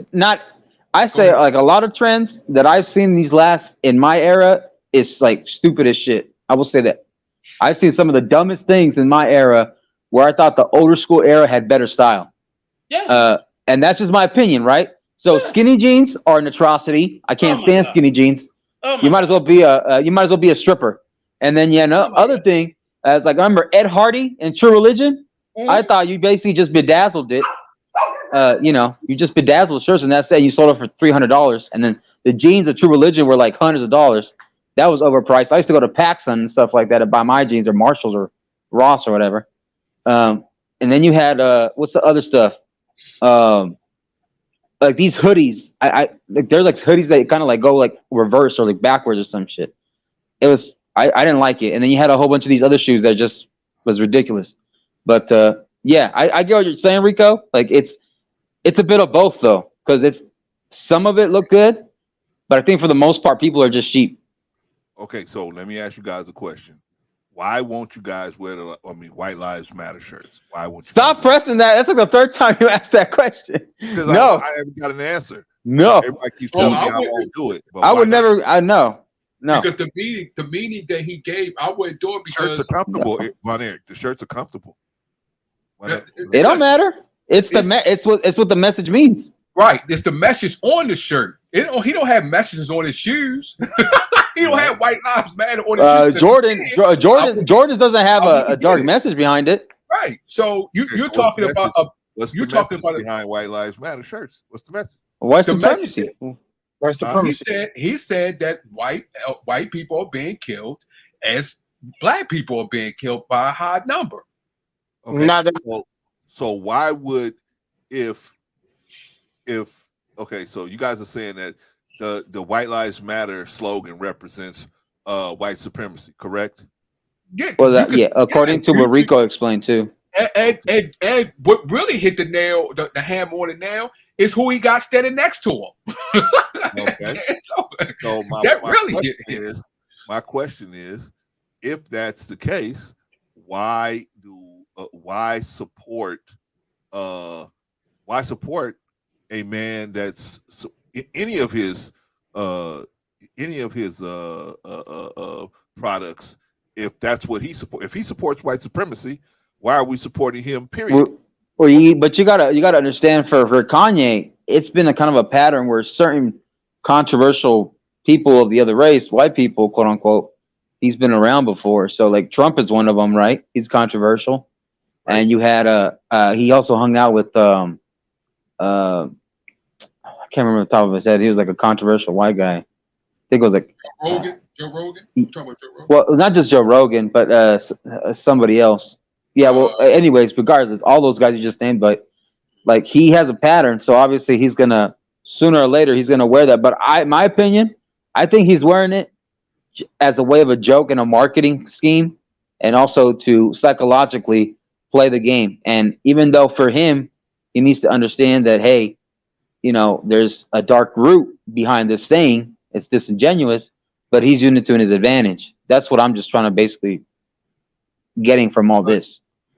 But why? Okay, how can we support a man that is using a caricature of? You mean supporting in general or supporting in this panel? In general, supporting him in general, like we're saying, like not you guys in particular, but Black Man Unfiltered was saying that, you know, he's a genius and this is great and everything. But what I'm saying is, how can we support that and say, yeah, this is okay, when the man is literally supporting a dogma that has killed millions of people just in the United States alone? Well, one thing is one thing is to support. Another thing is to give credit where credit is, I guess, somewhat due in this case.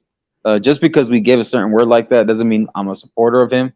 I did like his older music. I was a fan of his older music, but some of the stuff I didn't agree with what he said on TMZ when he was at the TMZ headquarters, when he said that people, you know, the people that were enslaved chose to be enslaved. I thought that was incorrect. Very insensitive.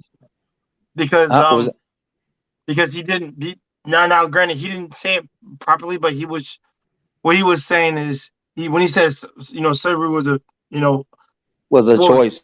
20 years ago, it sounded like a choice.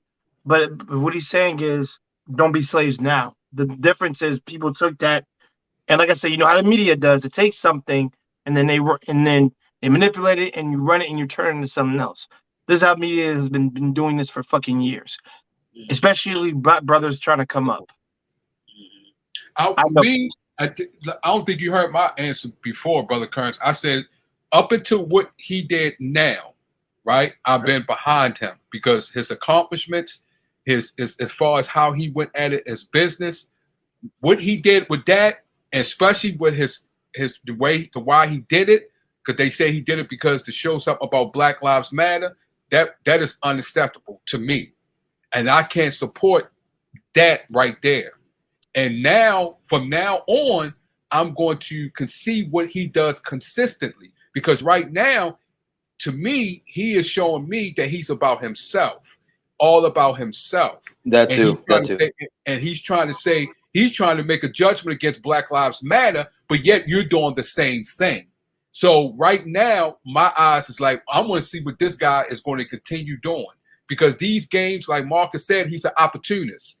I can't get down with that. Either you're going to be for what is going on and do what you said you was going to do from the start, and how you went back and talk to your peers and talk to those people back in the day, and that's what helped you get to where you are. And when you put that shirt on, it seemed like to me you turned your back on them. So now I got to keep my eyes open on you, make sure, oh no, bro, I can't get down like that. Okay. Yeah. Plus, I also think, Brother Clarence, people on that side are paying him a lot. I think so. Always, white supremacy has deep pockets. They have deep pockets. They can pay you and put you on the payroll. And so what you're supposed to do, they give you the script. This is the script. As long as you stick to the script, the money's going to flow. But the problem with white supremacy is at some point, usually, people, their conscience kicks in. So what they have to do is they have to get stuff on you. They have to catch you in compromising positions so that when you're thinking about trying to walk away, they say, wait a minute, we're going to put this out there. Your wife is going to find out about this. Your family's going to find out about this, whatever, to keep them in the loop. White supremacy got deep pockets, right? We'll make you a billionaire if you just follow the script, which I'm sure he is. He's following the script. But at what point is he going to finally say to himself, you know, if white people feel like their lives are in that much threat, then hey, they can let them get them some White Lives Matter shirts, right? I mean, they should. If they feel like if they feel like they are that threatened in this country, then they should speak out about it, right? Being a pamphlet and being endorsed and pushed in political views, it has its benefits and perks and protection. But you know what that's like? What's up? That's like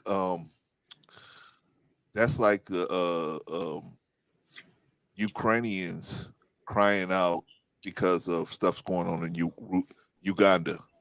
Mm-hmm. And Ukrainians walking around with Ugandan Lives Matter shirts on, right? You're Ukraine. Your life, I mean, you already, you know, the people in Rwanda, their lives matter, but you in Ukraine, they dropping bombs on you daily. Why would you be putting on you got bombs literally hitting your buildings, knocking it down every day, and you got Rwanda Lives Matter. It don't make no sense. You know what I'm saying? That's what it looks like to the people that got their eyes open. It's like, why would you have something like that on? Now, if white people are that threatened, sure, they got a right to be able to stand up and say, hey, wait a minute. You know, white lives matter. But I don't know any instances where white lives didn't matter except to white people. The biggest killer of white people is white people. Yeah, that's a fact. Why bring it to our attention that white lives matter when we already know that? And most black people act accordingly, right? As you guys were trying to prove about Brett Favre, right? Oh no, he's not gonna do no time, and for the obvious reasons that he's white, right? Well, I didn't answer that question. I think he is going to do some time, but if it doesn't go to that, it's going to get a plea bargain. He's going to plea bargain, but he's going to do something. I think he's going to do something. If not, even 6 months, something. He's going to do something. He's not going to. I think a year. I think a year, and then he's going to have to do something with the community. Yeah, you don't walk away from the feds. You don't walk especially away. When they win 99% of the time. Yeah, even if you plead, you're gonna do something. You're gonna do something. If they charge him, if they charge him, they're gonna charge him, brother. They've been investigating it for 2 years. They still investigating it. They're gonna get him. Nah, I don't think if they did it for 2 years, they ain't gonna think. Oh no, man, they're lying. They done. Well, because you got. Well, I don't know how. I can't remember how long it takes when you have a case pending. How long they have? I don't know, because I know in the state. I know in order for you to have your charges and stuff, or of a potential case, you have up to 3 years, right? After they charge you. After they charge you, have 3 years for statewide. Now, federal, I can't exactly remember the time frame for that. I don't either. I don't know for sure, but I know that there is a time period for they So have to charge you, and then they have to bring you to trial within that time. So, if they don't, they got to drop it. Yeah. So I'm thinking he will do sometime. I'm calling a year, maybe a year and a half. He might get out earlier though, and then on top of that time served, and then he'll do something for charity, do some community service or something like that. Oh yeah, he's gonna do all that stuff. He's gonna do all that. Make him look make him look like an honorary good citizen that contributes to society. You know what I'm saying? He's gonna do all that stuff, man. You know, people in Mississippi gonna be sad, but you can't walk away from when the feds get on you, man. Yep. It's too many people. It's too many moving parts for you to walk away. Now, if it was just the state of Mississippi, then maybe he could do that. You know, he could get away with it. But when it's like, it's the federal government, it's too many moving parts for you to just be able to walk away. You're gonna walk away. Well, the thing is too, with federal, if they can siphon money and get the money out of it, they're definitely going to push it though. They can get millions out of it. Who? The feds? Yeah, because they could way more than that. They're gonna tax him. They're gonna get way more. Probably about 4 or 5 at least. Probably. Right? They're gonna tax him. They're gonna tax him good. But when they tax him, that doesn't see in the federal system. Doesn't matter. You can give the money back. You still they're probably going to put some into the U.S. Treasury too. The Federal Reserve Treasury. They're gonna take. It doesn't matter where they put the money. They're gonna take. They're gonna take you to the hole. Even it's like I said, if you rob the bank and you turn around the next day and say, "Here's the money back. I'm sorry, I didn't mean to." Okay, good. We're good. Okay. No, they're gonna still charge you. No, motherfucker. That would actually be funny. I would love that if that actually happened in real life. Oh, it's happened before. It's happened before. It happened before. Dude got caught and they just said, here's the money. But they still gonna say, okay, no problem. It wasn't a bank, it was just like a regular store, right? It was a bank. No, it was a bank, Jay. Yeah. So when he took that $1 million, where did that come from? The $1 million? Yeah, where did that come from? That he gave back. That came from. He was supposed to do some speeches and some radio spots about the money that he was the program that he was starting. That program that was supposed to be a program for to give money back to the students, and he was starting this nonprofit. Him and that chick, right? Started a nonprofit, and then once they did that, they funneled the money to him. From where? From the state funds that they obviously got from the federal government. Right. Because that's a federal. So they didn't charge him on that one? Well, they're investigating all of that now. I don't know. No. That money that I'm talking about the money that he gave. The money that he gave. That's a separate issue. I'm talking about the money that he gave back. Was that federal money or no? I believe it was initiated from the federal government. If it was, then that contradicts what you're saying. If they say, when you say it doesn't matter if they give it back. No, it doesn't. What I'm saying, it doesn't matter in the case of them charging him. Doesn't matter if he gives it back, whether it's federal. So why did they charge him? So why did they charge? They still investigating it, Von Eric. No. That's a separate issue. I know, but they're still investigating the situation. Oh, okay. So you said they investigate both cases? Yes. Oh, okay. They're still investigating that's what he meant. The situation. That's why they haven't charged him yet. Okay. They're still looking into everything. It sounded like no. What Brother Combs was saying, how he said it may have sounded like he was talking about one case they're solving, and as if he was going down together, but they're both cases. With the lady and with the lady who was starting the nonprofits, who was working with the governor. They already had that case going. That exactly. All cases are synonymous with each other, is what he's saying, basically. So yes, it's all being investigated. Not just one thing. Is what so both cases. So they investigate both cases. Okay, I got it. So they're investigating those cases, but they got a lot of shit to cover. That lady already pled guilty to 13 counts on the case she's on already, just for her and the governor. Wait a minute. Hold up. Okay, wait a minute. Hold up. Hold up.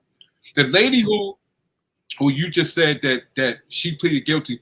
Which one is she pleading guilty? Which case is this? This is her own case. This is her own case. Now, is it synonymous? Hold on. So it has nothing to do with Brett Favre? It's not nothing to do. They're interconnected. They're Just had all this interconnected, other stuff going on. So they already prosecuted her for some other stuff that she had going on. Remember, they said she stole $77 million outside of the money that. But they said she did. So, but they said she did it. She funded it to different nonprofits, right? Right, and is one of these nonprofits with Brett Favre? I'm sure it is. I'm sure. But we don't know. We don't know. So you said I'm sure. We don't have evidence, but it is? But why would they be investigating him? They're investigating her, and they can trace everything. And they got their eye on him. And that's logical deduction is obviously they're connected some type of way. But they obviously don't feel they have a strong enough case against him at this point to lock him down. So they still investigate the situation. Yeah, I think they got her. She's going to take it, and the guy who was in charge of the welfare. That's it. Now that's him. I agree with you on that, Bonnie. One of them two are going to be the ones that take the major portion of that sword. Right, because if they don't go after the governor, because what he was talking to the governor, right, on the text message, right? Yes. So if they don't go after him, right, they ain't going after Brett Favre. Oh, the governor? Oh, they're gonna get the governor. Okay, so you think they're gonna get the governor? Yes. Okay. He's gonna get the same deal as Brett Favre. He's not gonna do no major time, but they haven't. Okay, you saying that they investigate the case now, and after they investigate, they're gonna go after the governor and Brett Favre. This lady already admitted that she was working with this dude, the governor, and this other guy. She already admitted that. Yeah, so she's already pledged and so those are already separate things. Yeah. But the Brett Favre stuff is intertwined with that.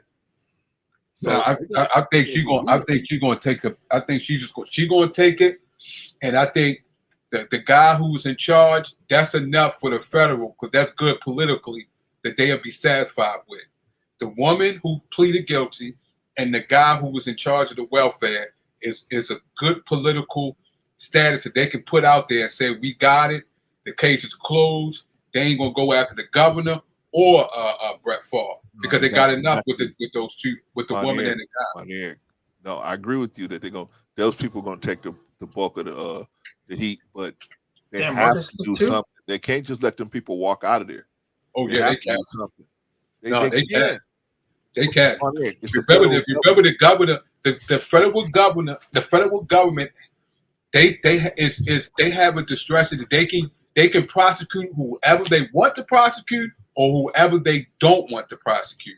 So if they decide that they don't want to prosecute, they can't decide that. They can, but the people will cry out, just like the people. Not in Mississippi. Not in Mississippi. Yeah, it's a third of the people are black there, bro. They can cry out if they want to. A third of the people there are black. They can. I think y'all need to go down. The George Floyd. I'm still here. The George Floyd thing, where the people nobody was gonna say nothing. The feds wasn't even gonna get involved in that situation till the people cried out and made the feds get involved. It wasn't just black people. It was black, white, Hispanic. It's be the same. That's a different. No, Mississippi. No, it's not, bro. No. Every white person don't love Brett Favre. That's like every white person love. Have you been to Mississippi? I have been to Mississippi. I've been through Mississippi. I lived down in Mississippi. And matter of fact, I lived the county over in was it Greenfield? Matter of fact, remember that because I went to that same restaurant that Obama went to when he went down to Mississippi. That restaurant that he went to, it was a black. Yeah, it was a soul food. Yeah. That area right there, I stayed in that area. It is so different down there. You're not going to get the same thing you were seeing in the George Floyd. You ain't going to get like that down in Mississippi. I'm not saying it's going to be like George Floyd, man. What I'm saying. No. I'm talking about as far as how you said people coming together like that. You ain't going to have that down there like that. Man, I'm telling you, even if it's from other parts of the country, nobody's gonna just sit there and let this man steal all this money and then just walk away. It's not gonna happen. The federal government, that's why the federal government looking into it now, man.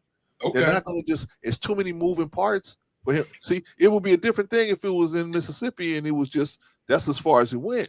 Okay. Then, of course, the governor could just say, oh, well, you know what, I'm going to forgive it, and we just let it go. Let him pay a fine, and we'll let it go. Okay, they can do that. The people might get mad, but they can't do nothing, right? It's the feds, man. About time. It's just about time. But they're going to keep investigating that case, right? Then, okay, especially if it changed, like say a Republican president come in, that's it. It's not getting done. I'm telling you that now. If a Republican president, it might slow it down, but no, it is not in Mississippi. No, the only thing that Brett Favre could, the only thing Brett Favre could, only thing he could hope for is if somebody dies. So one of the parties die, then maybe he got a shot. Maybe he got a shot for them just dropping the case. But if everybody stays alive, the lady already admitted that she did all this stuff. She already admitted it. Yeah. So all they got to do is all they got to do is wrap his particular case up. She already admitted it's stealing $77 million. So his part of his five is in there. So all they got to do is wrap his part up in it.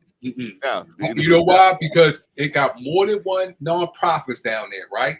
Yes. More than one nonprofit. That means it's not just Brett Favre. It's those other nonprofits. You see none of those names. Right. And you see none of those, but none of those names has came up. Oh, they all. A lot of them gonna come up. A lot of these people gonna come up. Okay. We gonna see. He's just one of the people in the pot. Okay. He's just one of the people in the pot. Okay. We gonna see because he's not gonna go.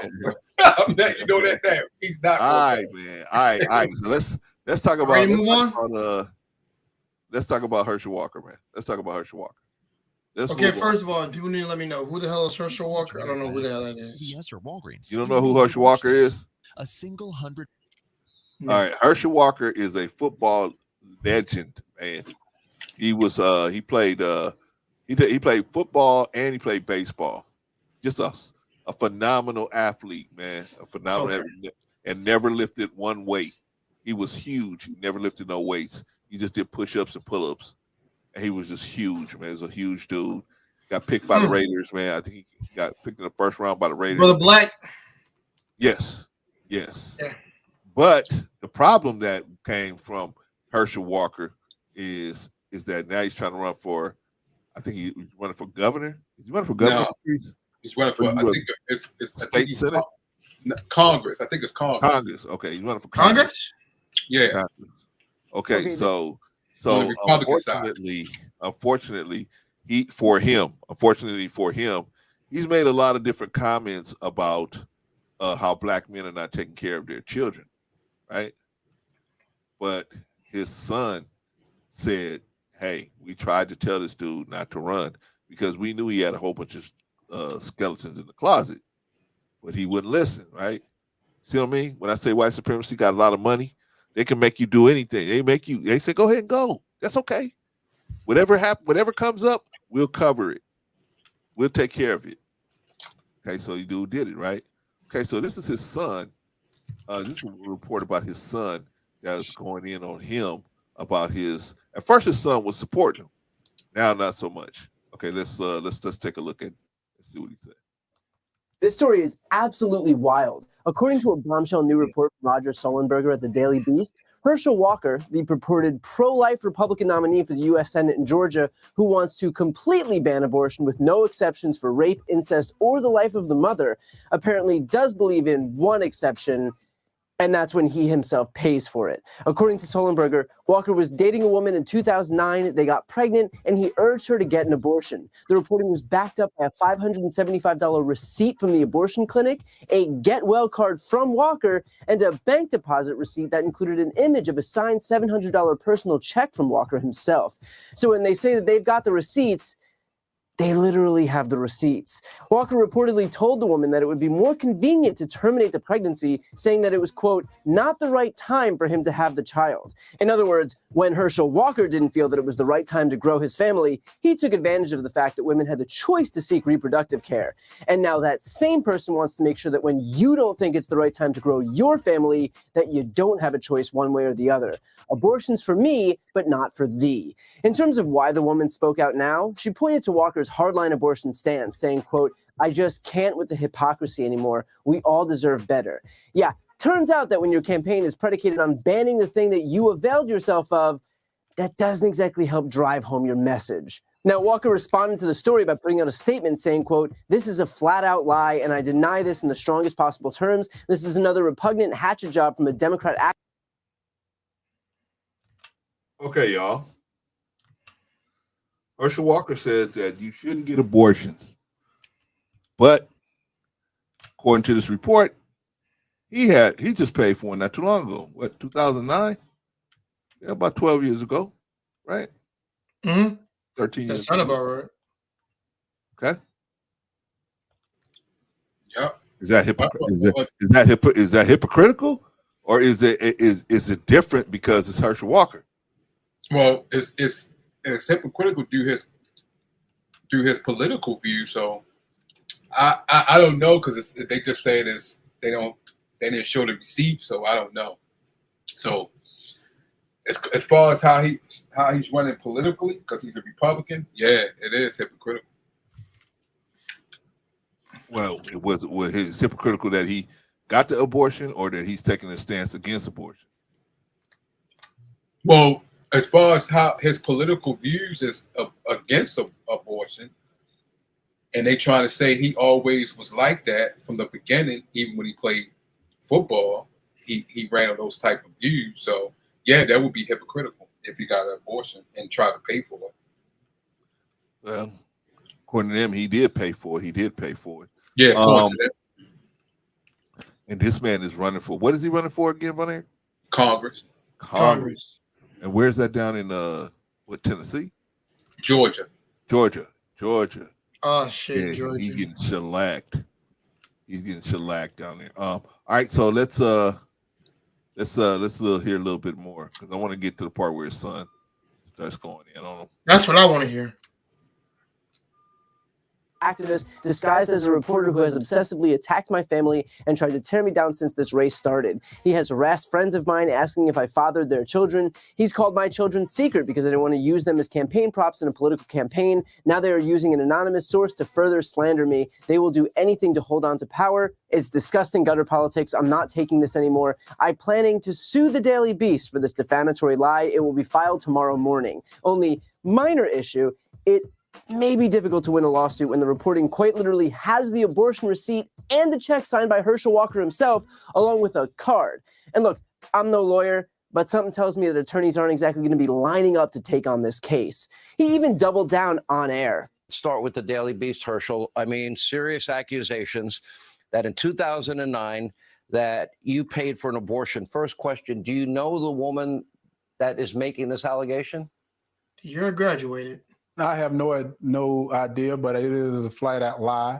And now you know how important this seat is. This seat is very important, that they'll do anything to win this seat, lie, because they want to make it by everything else except what the true problems that we have in this country is. This inflation, the border wide open, crime. They don't want to talk about that. So they're making up lies now because they need this Georgia seat. So I'm going to encourage anyone out there, let's not let them take this seat. If you can go to teamherschel.com, let's not let them take this seat, because if they take this seat, we won't recognize this country tomorrow.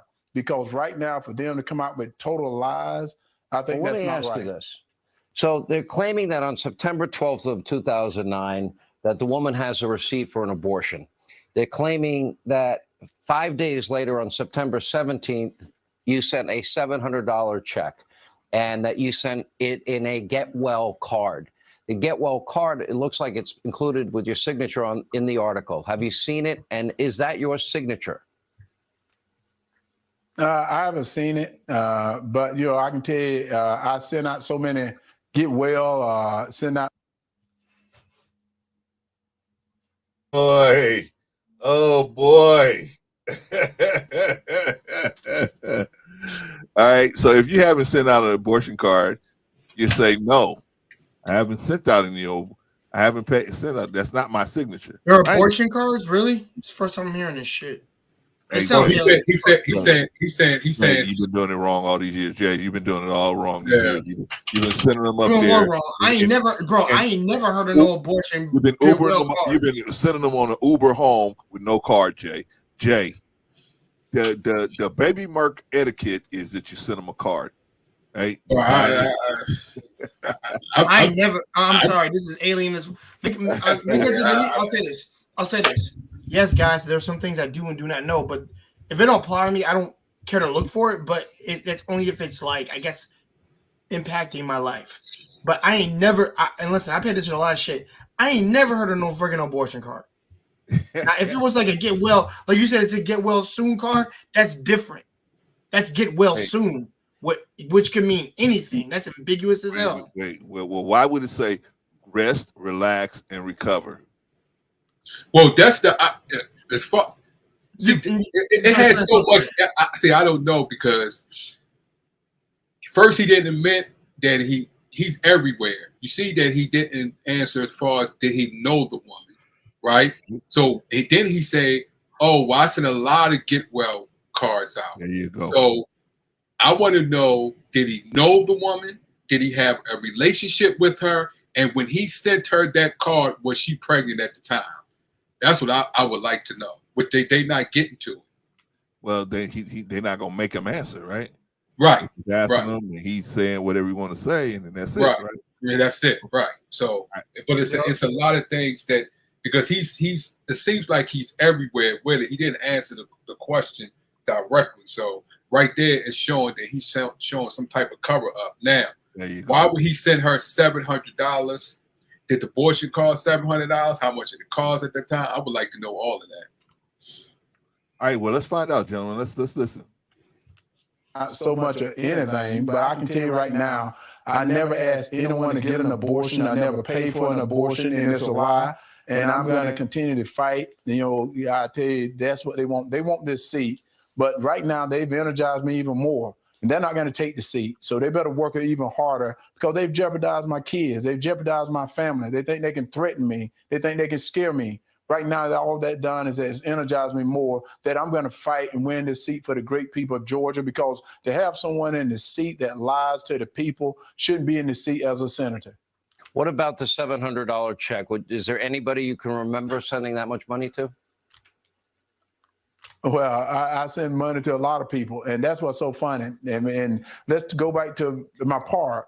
You know, I do scholarship for kids. I give money to people all the time because I'm always helping people, because I believe in being generous. God has blessed me, and I want to bless others. And I got into this race because I'm a Christian. I love the Lord Jesus Christ, and I always tell. Wait a minute, what? How did Jesus get in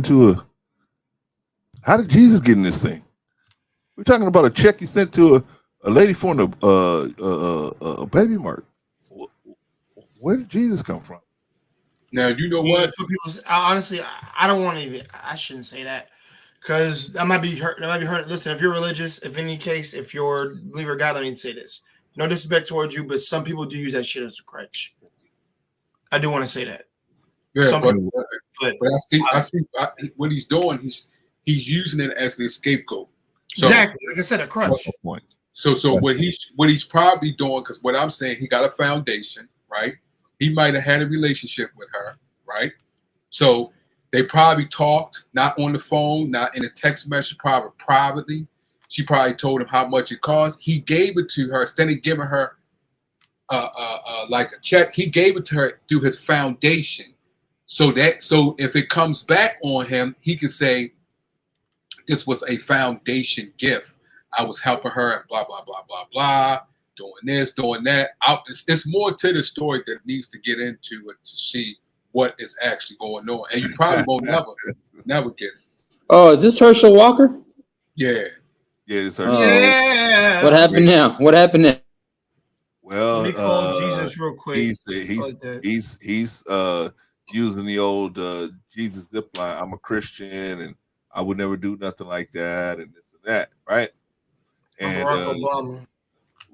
Well, see, here's the thing, though. See, if you do something, just because you're a Christian don't mean you ain't gonna make no mistake, right? Just because you're a Muslim don't mean you ain't gonna make no mistake.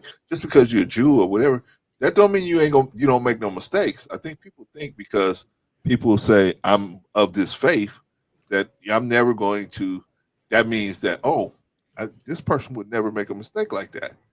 A lot of people make mistakes of all different faiths, right? So that shouldn't be the Correct. scapegoat. It should be, I think what he should do is just come straight out and say, this is, I mean, you know what you sent somebody $1,000 for, $900 for. You know, or it's almost $1,000. You know what you sent that money for, right? Can you guys think of a check that you wrote over $500? You can remember every check that you had to write. It was over $500. You know already, right? It was usually for rent. Yeah, but Rent or really rent. Yeah, but when you have a foundation, that's different. He said he gives money through his foundation. You don't know, you know the end result, how much you get. That's signed by him. Foundation. No. For instance, I had a business. It was a company I used API to do my checks. Yeah. Right? I didn't know the each total. I knew the total at the end, but as far as writing each check, I didn't write each check. They did. The foundation works. The foundation works the same way. It depends on how much money he gives out. You're not going to know each check that you gave out through your foundation or even through your company. If you sign a check personally, you're going to know who you sent. Yeah, but he said he did it through his foundation. That means he might not have signed those checks personally. Okay. I didn't sign my checks personally. Okay, but he didn't say he didn't. Okay, but you're assuming that he did, though. He said he did it. I'm going by what he said. He did not say that he did not. He said he sent the check through his foundation. But I'm saying they asked him, "Did you sign this? Is that your signature?" Hey, yo, Vaughn, were you there, Vaughn? And he never No, said that the signature was to the card. Go back. The signature. That's what I'm talking about, to the card. No, that's what I'm talking about. But I'm saying the check. I'm talking about the check. Even the check. Okay, even the check, Bonnie. If the check was with you the there, card, Vaughn? then I mean, come on. I mean, if the check was with the card, I mean, no. So you know you have people send those things that work for you, that send those things out. You might sign. They tell you to sign all these cards, right? And then they will send. You have people that work for you that will send you that check out. You still might not know how much each check is. I'll give you that. I'll give you that. So, but Clarence, basically, the money that he sent, is this basically insinuating that he was paying for what exactly? A baby mark abortion. Yeah, abortion. Okay, deletion. Okay, right. Yes. But he's you could tell Herschel Walk what he's doing. You could tell what he did, what he made there. It's just allegations. What he did is use his foundation, right? Because listen to what he's saying. I don't know that. No. Listen to what he's saying. He's trying to escape it, because he's saying I sent a lot of cards out. I sent a lot of money out through the foundation. You see what I'm saying? So he's trying that's his way of skimming off of it. Right. That's right. Exactly. Well, why would he need to do that? Well, you got to understand, like, Brother Clarence, people have a what's it called, an image to uphold, especially with the public. And you have it's like saying Shaq, right? Because Shaq comes out in a dozen commercials. He runs a lot of these businesses. He's like, yeah, shareholding. He owns some of these businesses now. If something like this were to happen, he would do the same thing, in my opinion. Mm-hmm. Yep, he would have said Herschel Walker would do it. Things through the Shaq Foundation. Whether it was Shaq or Herschel Walker or whoever. Mm-hmm. I mean, if that's just if but you won't bat an eye at it, is what I'm saying. If you see Shaq, I would think it'd be a little different. Now Shaq's a billionaire. Yeah, that's what I'm saying. Shaq is passing a lot more money than I could see. You use a service like that. That will make more sense to me. Herschel Walker, I don't think is that busy, especially in 2009, where he would have to have a service where he would do that. But maybe he did. But because you also got to understand, like, Herschel Walker has his hands in the NFL. He was in the UFC. He was in the mixed martial arts professional. He's friends with Dana White. He has connections to political people. What do you mean? What does that mean? I mean, what difference does that make about what? Well, it helps in networking, branching out, money, building businesses. Investment. You scratch my back, I scratch yours, type thing. Investments. He got investment. So we don't know how big his his organization is. We don't know, but I can see what he's trying to do as far as trying. Yeah. I do too. I see it too. I see it too. And Yeah. basically, it's an attempt to convolute. It's an attempt to convolute and confuse everything.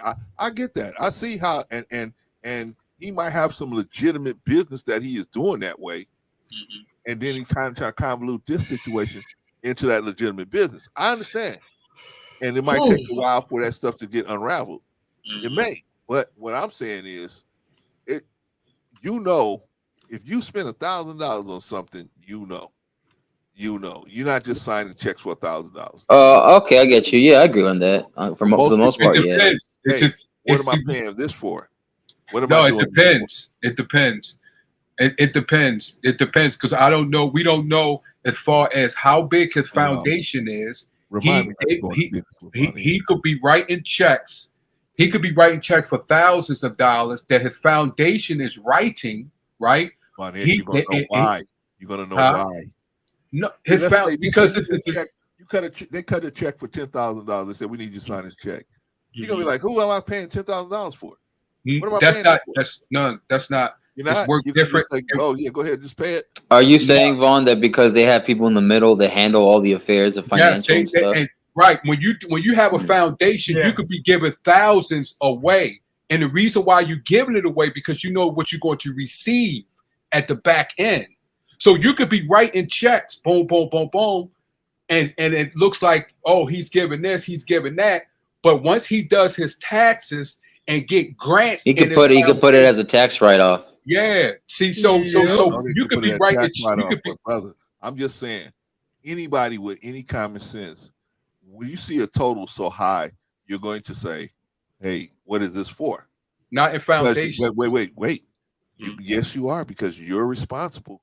See, if this money is going someplace where it ain't supposed to go, you're responsible for that. So you have to look at that stuff. At least I would think that way. That's not because well, I'm in a small foundation. Yes, when your foundation. Well, I get what Brother Clarence is saying, but at the same time, it's like, just imagine you're a person of high. I guess when you're busy so much, you're so financially busy, business wise, you're in the public eye.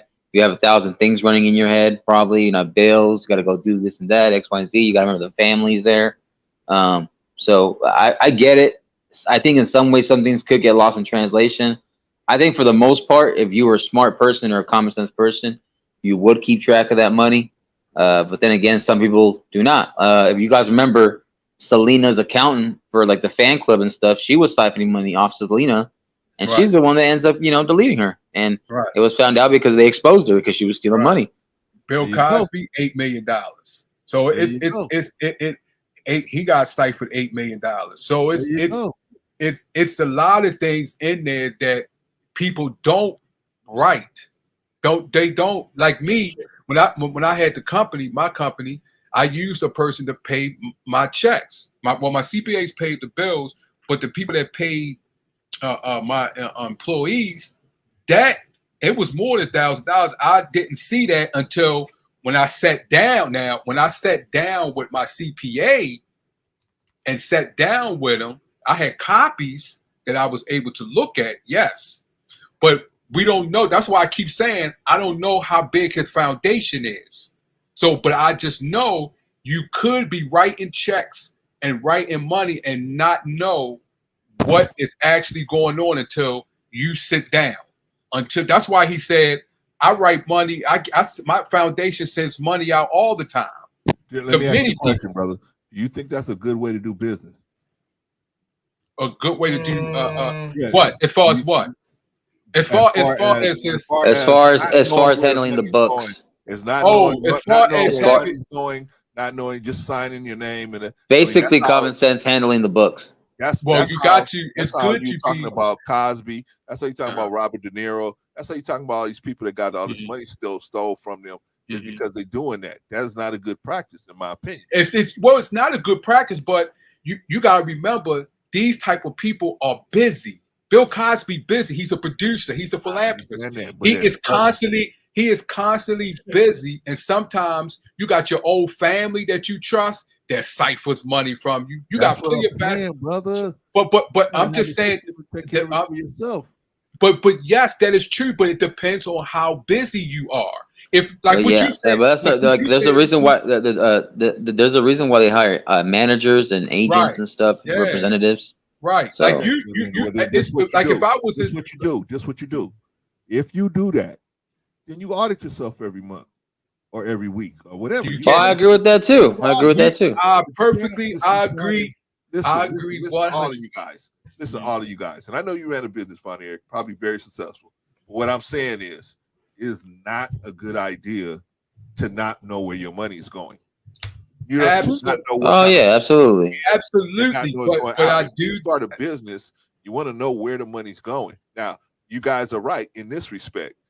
Once you get so busy, yeah, a check for $30 here, a check for $80 here, you're probably not going to be keeping an eye on those checks. Yeah. But when the checks get up to like $500, $1,000, $2,000 up in that area, hey, you got to start opening your eyes. Once it gets into the thousands range, you got to pay attention. Yeah, because that's what we're talking about. And damn the thousands, I'll be in the hundreds range paying Right, attention. but see, I was a small business. Like me, yes, you're absolutely right. But Herschel Walker, that's a different ballgame. And what Marcus said about Shaq and them and Bill Cosby, and all, that's a different ballgame. They don't sit down. They can't do every month because they are so busy moving here, going there, doing this, doing that. So they may have to do every 6 or 7 months, and then when they do, they only got a short period of time. No, they can do every month. To sit down with the CPA. Any person can do every month. Any person. No, I you know what? This what gets me. You know a lot of sports players have somebody just to pay the bills. It's his guy. He just to pay for what? Just to pay your bills. That lets you know that you're busy. If you have someone just to pay your bills, an outside entity, that lets you know you are busy. I'm not disputing the busyness. I'm not disputing that. What I'm disputing is the fact that you got 2 or 3 hours out of a 30-day month to go over your financial records. I in my opinion, that's bad business to leave it for 6 months, leave it for a year. That's how you got to make time to squeeze that in and make it into your schedule. There you go. That's how you gonna get got. You're gonna get got like that. That's how you get got. I remember there was a 30 for 30 ESPN where they're talking about a lot of retired players or players that after they're out of the league and then the first I think 3 to 5 years they go broke. And they're saying it's because they didn't pay attention to their financial advisors. Right. And some of these advisors were even giving bad advice too sometimes. Some were giving good. Scottie Pippen suing his people for like 30 million. Something like that. Yeah. Well, and I just looked up Herschel Walker's net worth and it was like 74 million. So he's doing something right. Yeah. I mean, the guy owns a lot of property and everything. I'm not saying that he's, what I'm saying he's is in the doubles. So yeah, there we go. I don't care how busy you are. You have to look at your own books at a certain point. You have to. Yeah. I don't disagree with you, Brother Clarence. Yes, you should always check the numbers. There was a movie that even talked about it where this dude had, technically, quote unquote, an empire more often than not, as massive as making lots of money that even he has to keep a record of it. Which is why in the movie he always had it in this freaking little. It was like a little. It looked like a little Bible book. It was like a little notebook. So he had a record of what held what. Whenever it would get updated, he would have it on there. He would write it down constantly. Well, I guess a day to do it all, and then carry with him because only he could decipher what he read down. And I'm like, so that's how he runs that quote unquote organization in his school. You have to, man. You have to. You're gonna have a business. That's not wrong. Have money flowing. What you have to do. Once you're making the thousands and the millions, I do agree. You should. I know Marcus said even the hundreds. Yes, but once I'm not saying you're less likely to look at it, but it's just it's not the main thing. When you get to the thousands, that's when you guys have your eyes open. Yeah, really, you got to, because if you don't, you're gonna get out there, and you're gonna get got, and you're gonna turn around.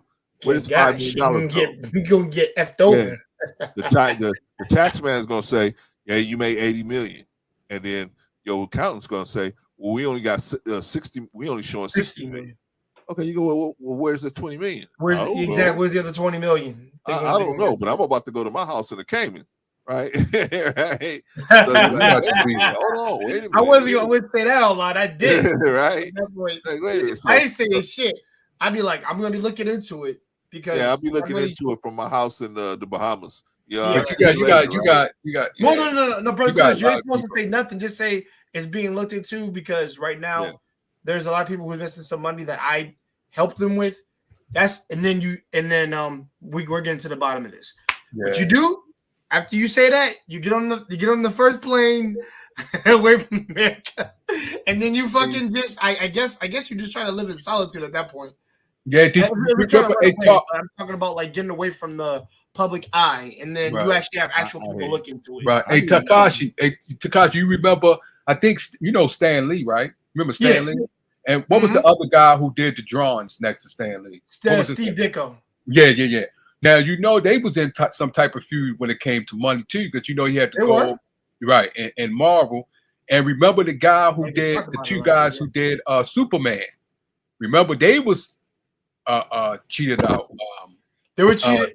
That was a whole dude. Actually, I tell everybody right now, and guys, remember this isn't placating the comics thing. This placates into what Brother Clarence' topic is right here. When it comes to owning businesses and making money and not keeping records of it. There's a whole documentary of the lawsuit and just controversial money making that was made with DC about Superman and shit. There's a whole documentary on YouTube. You can watch that shit right now. I watched that whole thing 6 years ago, and I was like, God damn. Yeah. They got effed over. Yeah. Did you see the I think it came on, not Discovery Channel. I think Robert Rodriguez, the one that be with Tarantino, he did a thing on all with Quentin Tarantino, the director. Quentin Tarantino, I know you're talking about. But his partner, Robert Rodriguez, he did a thing on all comic. It was all comic situations. Like he did Superman, the guy who did Black Panther and stuff like that. Yeah, it was a big thing. I think it was on Discovery Channel. I think I watched about the whole season of that. Yeah, and they're talking about like the financial issues. They never got paid. Yeah, never got paid. Or their names weren't on the like. It's similar to when you make a record, like they weren't given credit. Certain records and their names weren't on that freaking thing.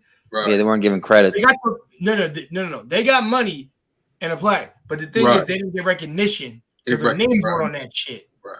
And they weren't given credits. They weren't given credits. And also because they was considered a contractor, not an employee. I think it was at the time too when they was doing it. Yeah. And the thing is, you have to read those contracts. And I know Brother Cohen's gonna bring that up next. You have to read the contracts, and I know they're a pain in the ass, y'all. Just like reading the manual, where there's always a joke in every cartoon. Nobody ever reads the fucking manual. They really don't, because motherfuckers don't want to read, and they lazy. Right. But the same with the contracts. All these Congress, basketball players, celebrities, all that shit. Some motherfuckers don't even read that shit. They actually have Floyd Mayweather can't supposedly say he doesn't read or write, so he hires somebody to do it for him. Yeah, exactly. That's what I'm saying. He has somebody to hire to read and tell him, hey, what does this mean? What does that mean? And he just, dumbs it down, pays them. He got some very smart brothers. He got some very smart brothers behind him, because that one guy that's behind him with the glasses, got a bald head, he went to Harvard, and Al Heyman is an economic genius. He went to Harvard and was at the top of his class. So, and he got the boxing world on lock, Al Heyman. So yeah, he got some good people behind him though. All right, let me get back to let's get back to we were talking about the business situation, so that just giving that advice, man. You guys, if you ever have a business or you ever do a business, please always check your books at least monthly. Check your books to make sure that because you might be like Von Eric, and you might have somebody paying your bills and stuff like that in your business. I do want to add something, Brother Clarence. I don't want to cut you off, but go ahead. Go ahead. Don't just, not just even doing it, check a bank account every freaking week. Right. I don't give a damn. I used to be on that. Well, used to. I used to be on that shit every day. And I doubled down a little bit and checked it every Friday is what I would do. but check your bank account every freaking week. Yeah, like once or twice a week is good. Huh? Once or twice a week. Like once or twice a week once is or good. twice a week is fine. Yeah. 6, I think you're overdoing it a little too much, motherfucker. Because then you stop paranoid. All right, y'all. Let's okay. Unless you stole some shit. I don't want to deprive y'all of the opportunity of giving these little kids some backpacks. I don't, because you guys might say, Clarence, you didn't even tell me y'all had a chance to give away some money to the backpack. You said pledge. You can pledge or pledge. You said pledge. Cash App or pledge, Marcus. Cash App or pledge. Our cash total goal is $3,100. What we raised so far is $2,400. Congratulations. $35. Congratulations. Thank you, Frank. Thank you, everybody. Everybody who generously donated, and the GOP generously. Von Eric hasn't given me my check yet. Von Eric, come on, man. Von Eric, I was a former employee. I was disgruntled. I got you guys here, man. You guys. He got me on back pay. He got me on back pay, bro, Clarence. yeah. You get off the back page. Holy smokes. He said, I got a couple IOUs. He's like, nah, I don't know what you're talking about. I'm from Baltimore. That's no bueno. Back page is no bueno. That Baltimore all right, you guys. Let me show you what we're doing here, man. Let me show you what we're doing. You guys got a minute so I can show you what we're doing here? Show us, brother. We're here. Let me show you what I'm doing here. Let's see. We're going to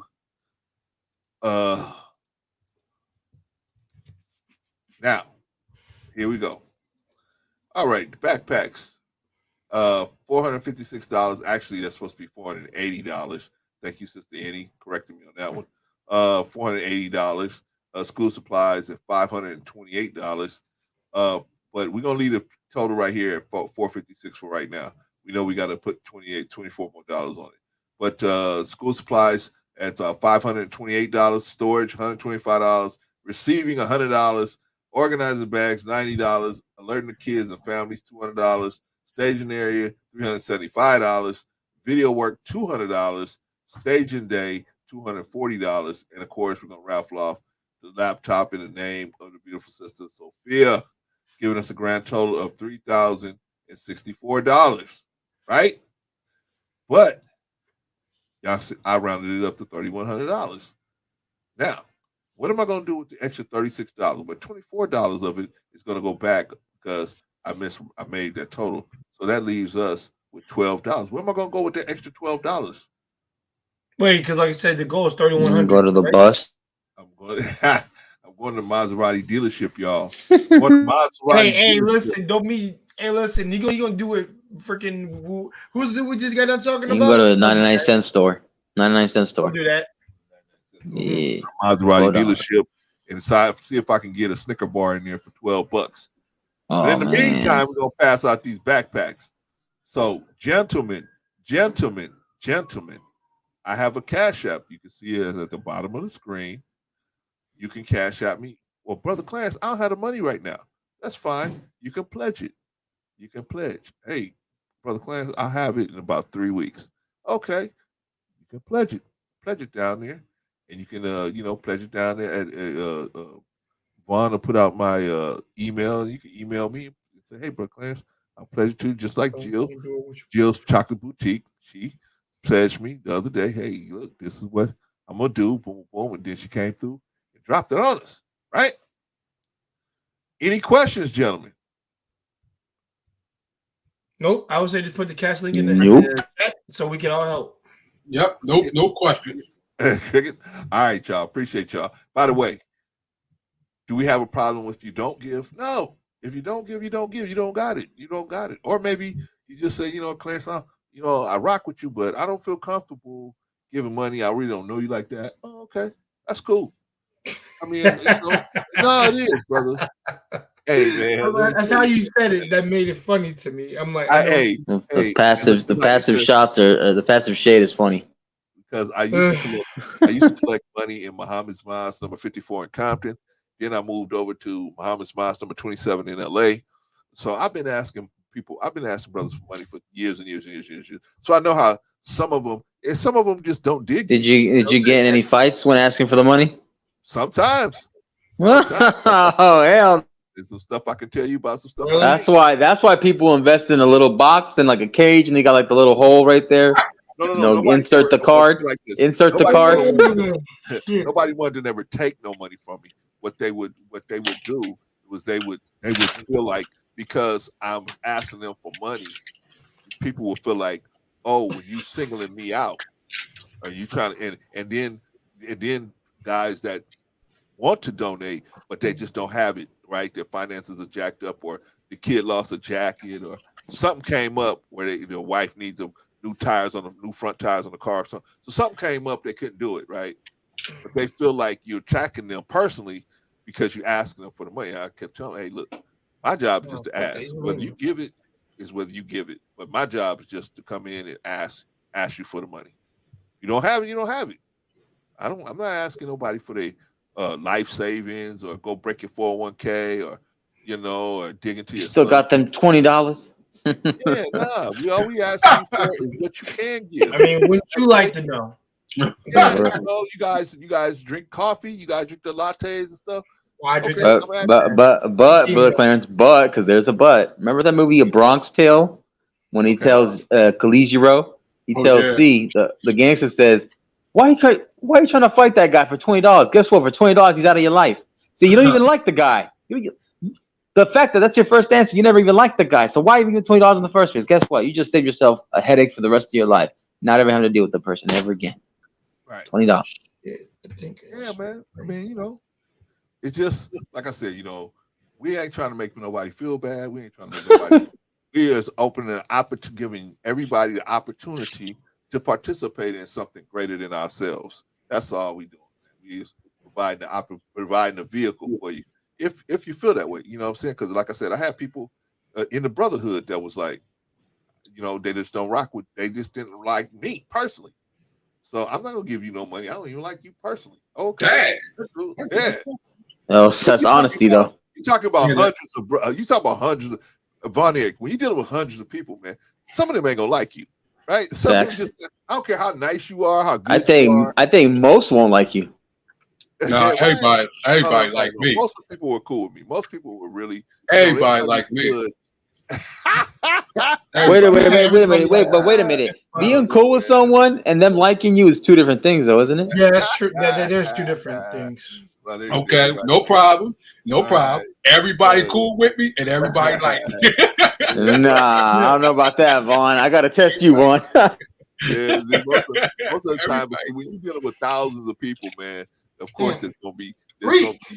Some people that just don't like you because some other people do like you. You know what I'm saying? I've been through all this, man. So I already know. But I would still get the money anyway. Shout out to the mothership. Shout out to the mothership. Yeah, so he said shout out to the motherland.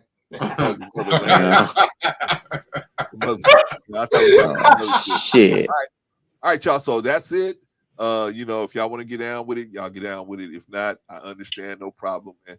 Not here to make nobody feel bad. Just want to open up an opportunity for everyone so they could have the opportunity to say, hey, man, I have my opportunity to jump in. Okay?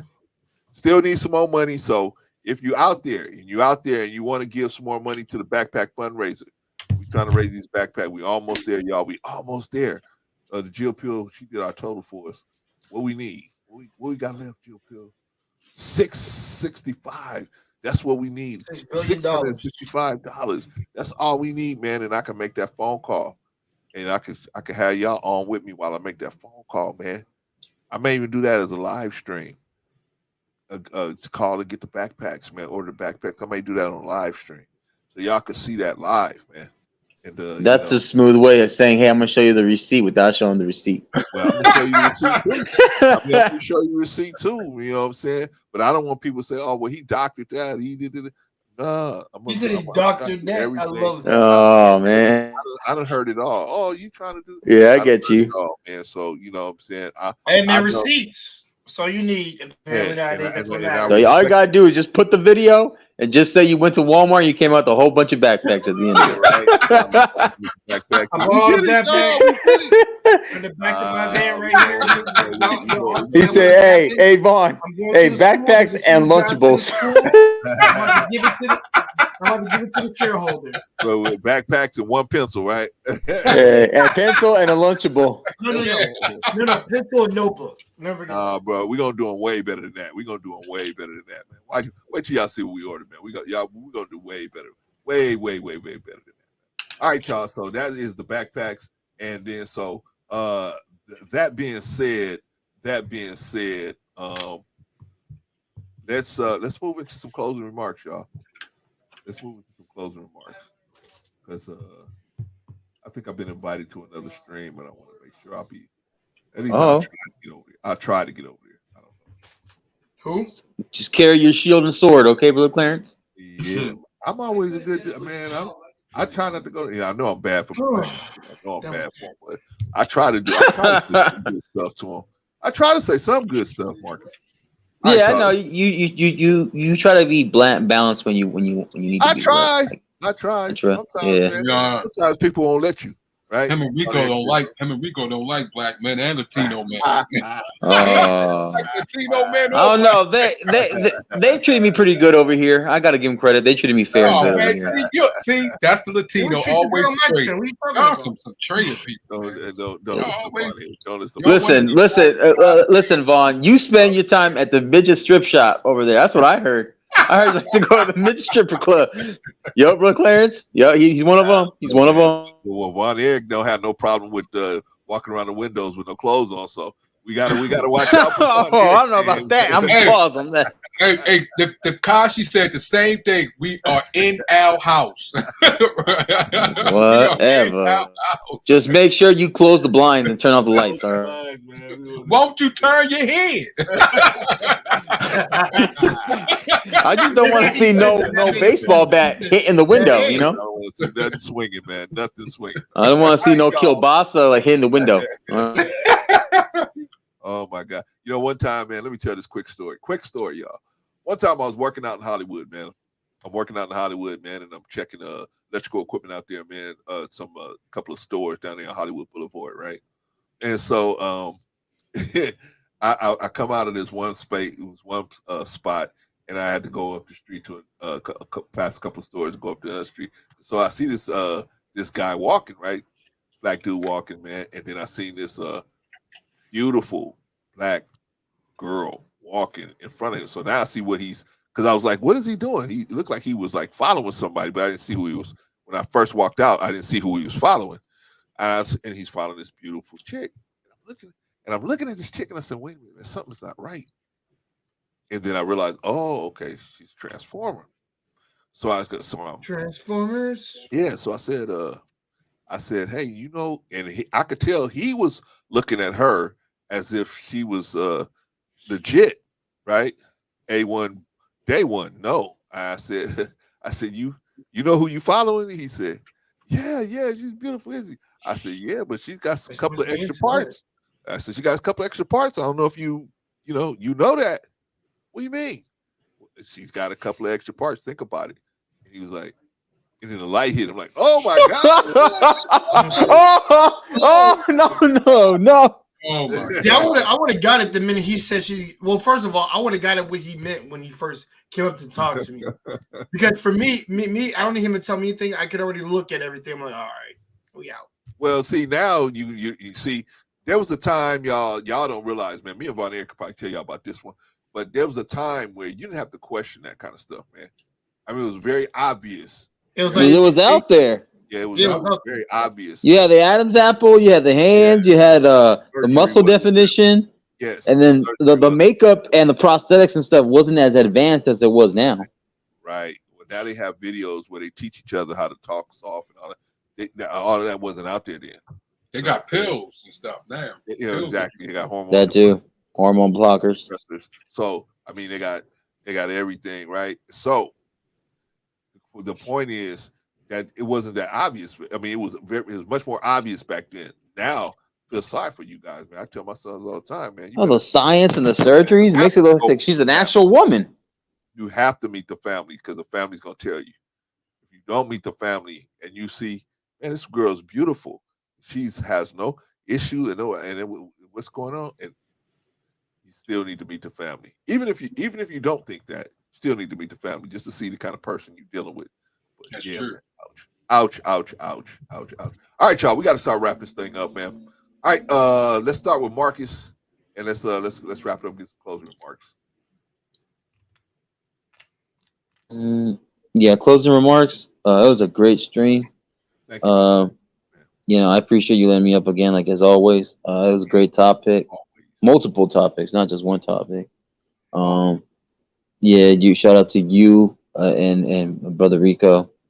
You know, shout out to your channel. I know you're getting your numbers up. You're close to monetization. Trying, man, trying.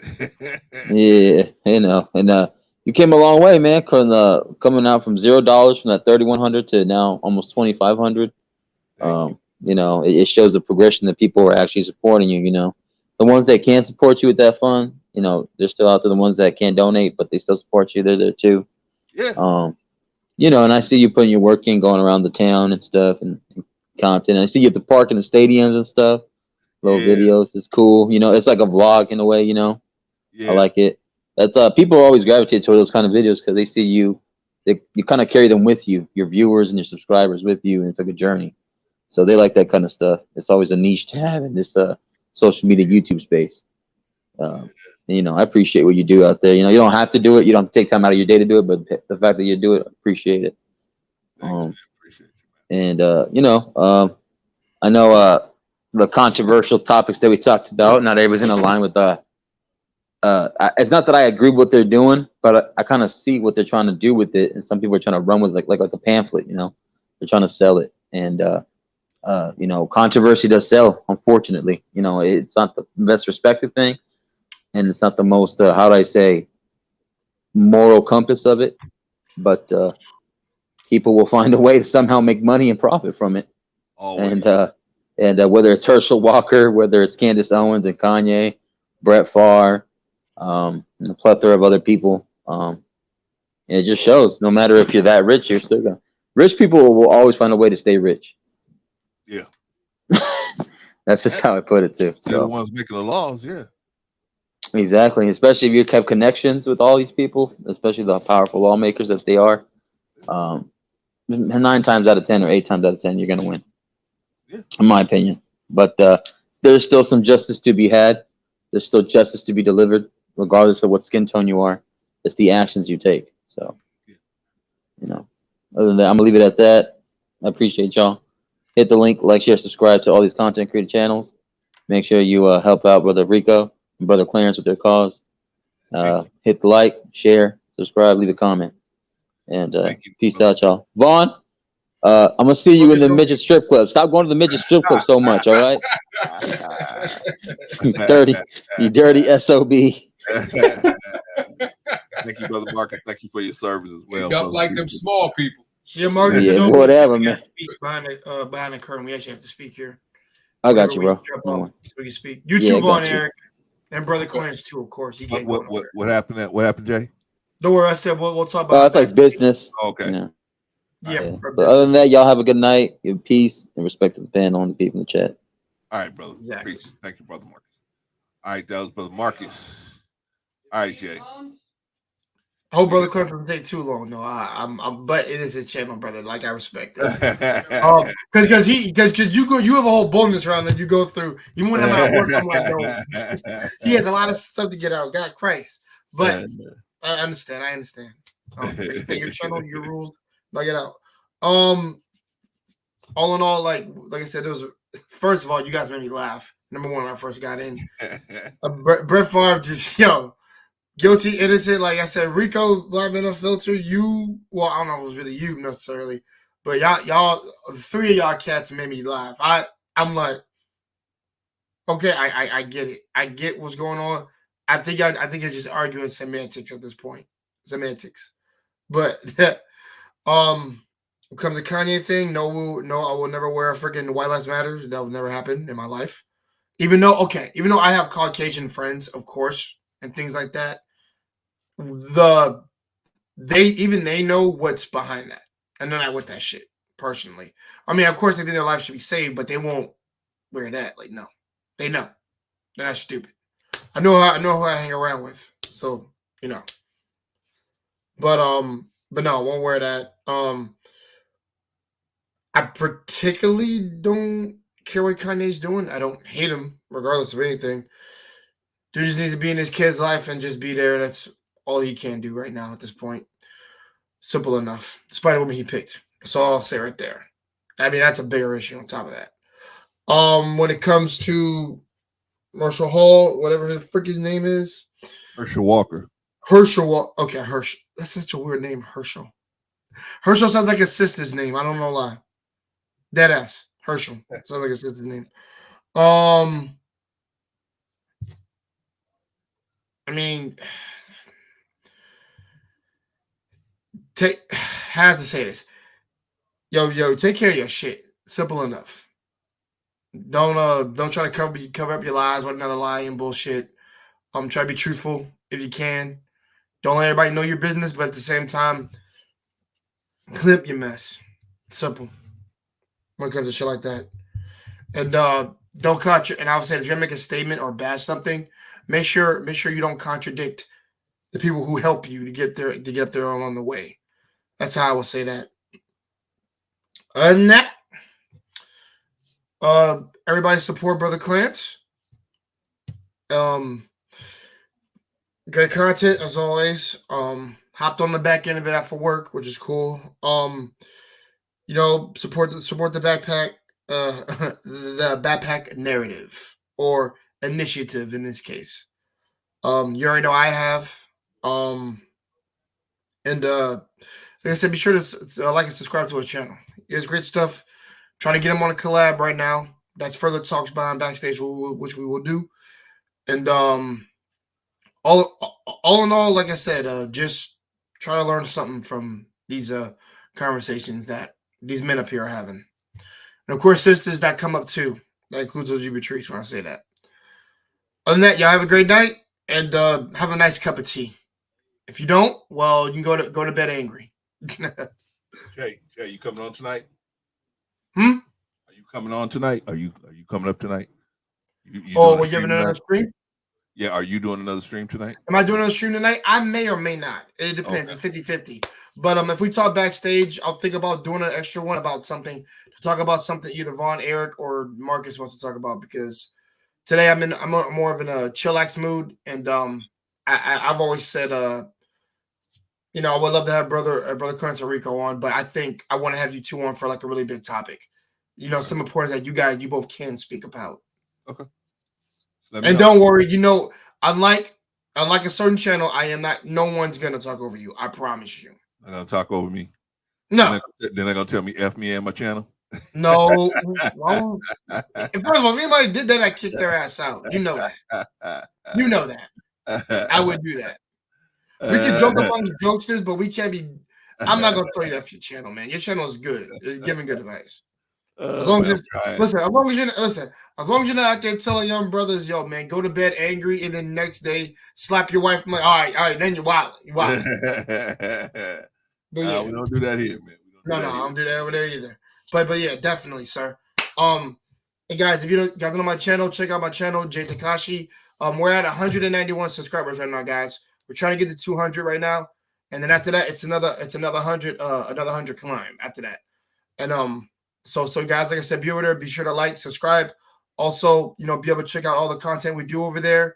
We do anime, we do live, we do real world topics, we do interviews, we do market streams. The chill out stream is suspended currently right now.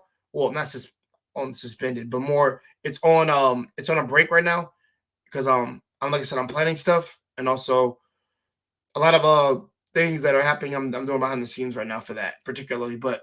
Marcus' streams will be Thursday. It won't be this Thursday because we have an interview with Bolo TV. It'll be the other. It looks like another intellectual old school brother that I need to have on there. And the interview is going to be, like I said, it's going to be Thursday, 7:30 to 8, somewhere around that time we're going to start. So you be on the lookout for that. And like I said, I'm actually currently making a thumbnail for that right now. And like I said, be on the lookout for that. Other than that, there are no further announcements. Subscribe to Mr. Like I said, Let's Talk a Better Black Life. Hence the channel, hence his Cash App and the Backpack Initiative he's putting out. All in all, y'all have a great night. Like I said, go to bed angry, wake up free of anger and exhaustion. That's how I would say it. And don't slap your lady, okay? I wasn't serious when I said that. That was an example. Of course, man. We know you. Come on, we y'all. know you ain't that kind of cat. Don't. Right, Otherwise, I'll pay you a visit. Okay, so Jay, what are you telling me? You gonna wait for me backstage? Is that what you're telling me? Yeah, me, Marcus, and Vaughn, because I have to talk to all three of you. Oh, okay. Mostly you and Vaughn. Yeah. Okay, Marcus left, so I don't know about. Oh, okay, don't worry. I can always get in with him. Okay, all right. So, and you want Vaughn to wait backstage too, right? Yeah. Okay, all right, man. So I'm gonna pull you down, and then we're gonna talk. All right, Brother Von Eric. All right, I appreciate you coming up. Hey, bro, I just thought about something. Is that why you don't cam up, man? Because you walking around the house naked, man. Who said that? I'm asking you. Oh, no, I don't walk around the house with you. I got my son ahead. No, I can't. Oh, okay. Thank God. Yeah, Thank God for little King being around. Yeah, I'm a full-time dad. No. All right, brother. What do you think, bro, Bonnie? What do you think, man? Yeah, I appreciate having me up. Bless everybody in the chat, everybody who had the panel today, that was up on the panel. It was good wisdom and knowledge and understanding people was talking about the day. And the comments in the chat, like always, they had some good comments, good contributing good knowledge and understanding and wisdom. Brett Favre, he is too many holes in that. He not going nowhere. I think the Kanye people need to take heed to that. And take the good stuff that he did that you can use to uplift yourself, uplift your kids, uplift your friends and your family. But that part right there with the shirt, I think you should leave that to the side or whatever, how you use it to grow. But just look at what he did as far as his business. And, when they said it's marketing, you can learn from that, take that, and the other part that you don't agree with, put it to the side. That doesn't mean you can't grow with what he did. The last part, Herschel Walker, that's a political, that political thing. I understand it. I get into it for knowledge, to teach, my friends and family, because I like the law. I love the law, just like I love walking in the spiritual path.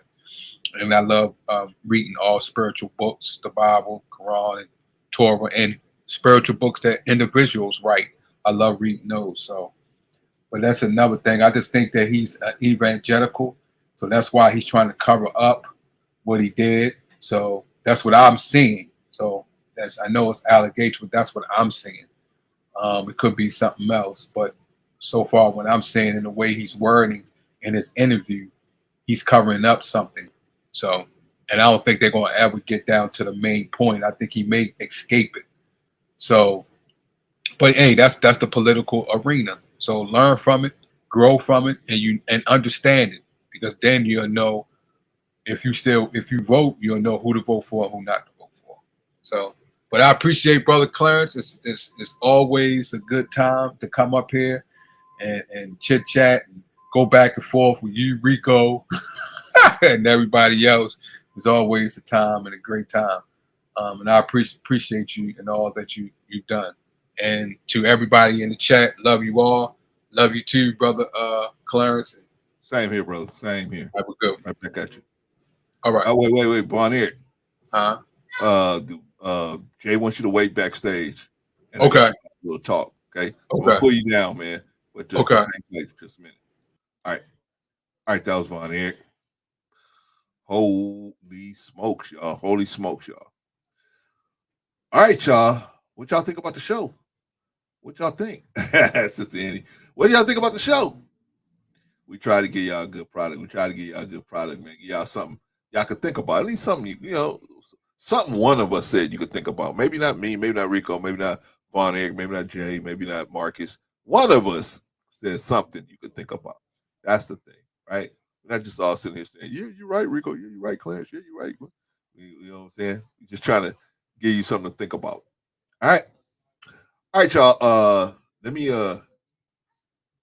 start wrapping stuff up, man, because I got people waiting backstage. So I usually would give y'all a bonus round, but let me just go straight to the rundown.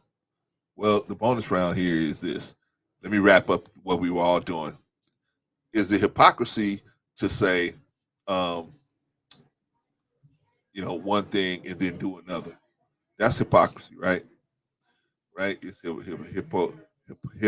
hypocrisy, right? This is a Latin word. Hypo meaning more than, and then crassy, what's written, right? So you are going to, you what's written is one thing, and then you doing more or less or whatever than what is actually supposed to be done, right? You talking one way and then you doing something else.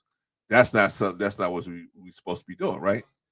What we're supposed to be doing is we do what we say. We say what we do, right? Anyway, but America has found out ways to make so many different holes. That's why, and whether you believe in Elijah Muhammad or not, but he said that's why the law books are so thick, because there's so many lies crisscrossing each other. He said, that's why my books are so thin. There ain't no lies crisscrossing. He said, I don't have to lie about nothing. He said, but they books are so thick and they have volumes of them because they got one lie crossing over the other lie and this lie crossing over the other. That's what he said. So, but anyway, yeah, y'all, just be a good person, man. Go out there, be as good of a person as you can be. Treat other ones. When he was asked, what is the best religion? He didn't say Islam. He didn't say Christianity. He didn't say Judaism. He said the best religion is treat everybody, do unto others as you would have them do unto you. He said that's the best religion. That is the best religion to live under. If we just did that to each other, if we just did that, man, we would turn the black community around overnight, just like that, right? Anyway, y'all know how we do. Everybody did a great job today. Everybody did a great job. Thank you all for coming through. Appreciate you. You guys could have been anywhere else on Thursday afternoon. Appreciate you. You're right, Jill. We're just $660 shy of our goal. I remember when this brother Von Bryant told me, he said, brother, let's come out here on a Saturday and let's ask for the money. I said, Von, I don't know, man. People don't really know me like that. Well, I said, come on, man. Don't worry about it. We ain't got the money no way. We got nothing anyway. We got to lose. I'll be here with you. I said, oh, okay. Well, then that makes it work out. And we had such great people come through. We had such great people give in the name of trying to make sure some kids got some backpacks. Just a good cause, man. Just a good cause. You know, man. We're gonna get one of them a computer, man. I mean, come on, man. It's a great cause, right? Great cause. So, I mean, we just trying to do it. We just trying to do it all, man. We trying to do it all. Not do it all, but do everything to make sure these kids get these backpacks. So we got to dig deep, y'all. We got to keep going. We got to spread the word. Hey, if you believe in these backpacks, whether you believe in Brother Clarence or not, let's see. Let's see what he gonna do. Let's see what he gonna do. Right? Is he gonna really buy the backpacks, or is he gonna take a little $3,000 and go to Jamaica? Right? Let's see. Let's see what he's gonna do. But I think the brother's gonna do it. I think he's a stand-up brother. I think he's gonna do what he's gonna do. He got taught by the nation. And I used to have to get so much money. They give me a total. Hey, brother, we need this much money by this date, by this time. Sometimes it was the same day. I'll be like, the same day? Yeah, we need it the same day. I had to get on the phone, man. I had to bust the phone down. Hey, brother, can you help us with this? Can you help us with that? Can you help us with this? You know what I mean? Some people say yes. Most people that can say yes. Most people say no. You got your regulars, right? You got your regulars, man. They got their finances together most of the time, right? But then you got your people that's kind of intermittent. Sometimes they have it, sometimes they don't. And then you got your people that never have it, right? They're still trying to get their lives together, which is cool. It's no problem. So I've been on so many different sides of this thing. I've been getting money for so many years, so I know how to do that. Brother Vaughn said, check your numbers. Check my numbers. Let me check my numbers. Vaughn said I got 2440. Let me see. Let me check my numbers. Let me check my numbers. Let me see. Let me see. Von Bryant. Von Bryant. Von Bryant. Von Bryant is probably in a $300 club by now, man. Holy smokes. Him and Patrice. Holy smokes. Cash App. Okay, Von Bryant just gave us a generous donation, y'all. Generous donation. Yeah, everybody I put in my list. I put down in my list. Everybody who gives us some money, I put in my list. So now let me see what the total looks like. Let me see what our total looks like. Von Bryant, you are 100% right. That's what our total looks like. I gotta change it over here in the banner real quick. I'm sorry, you guys in the back, man. I have to do this business real quick. Let's see. Almost done. Shout out. Okay. This is the correct total, y'all. This is the correct total.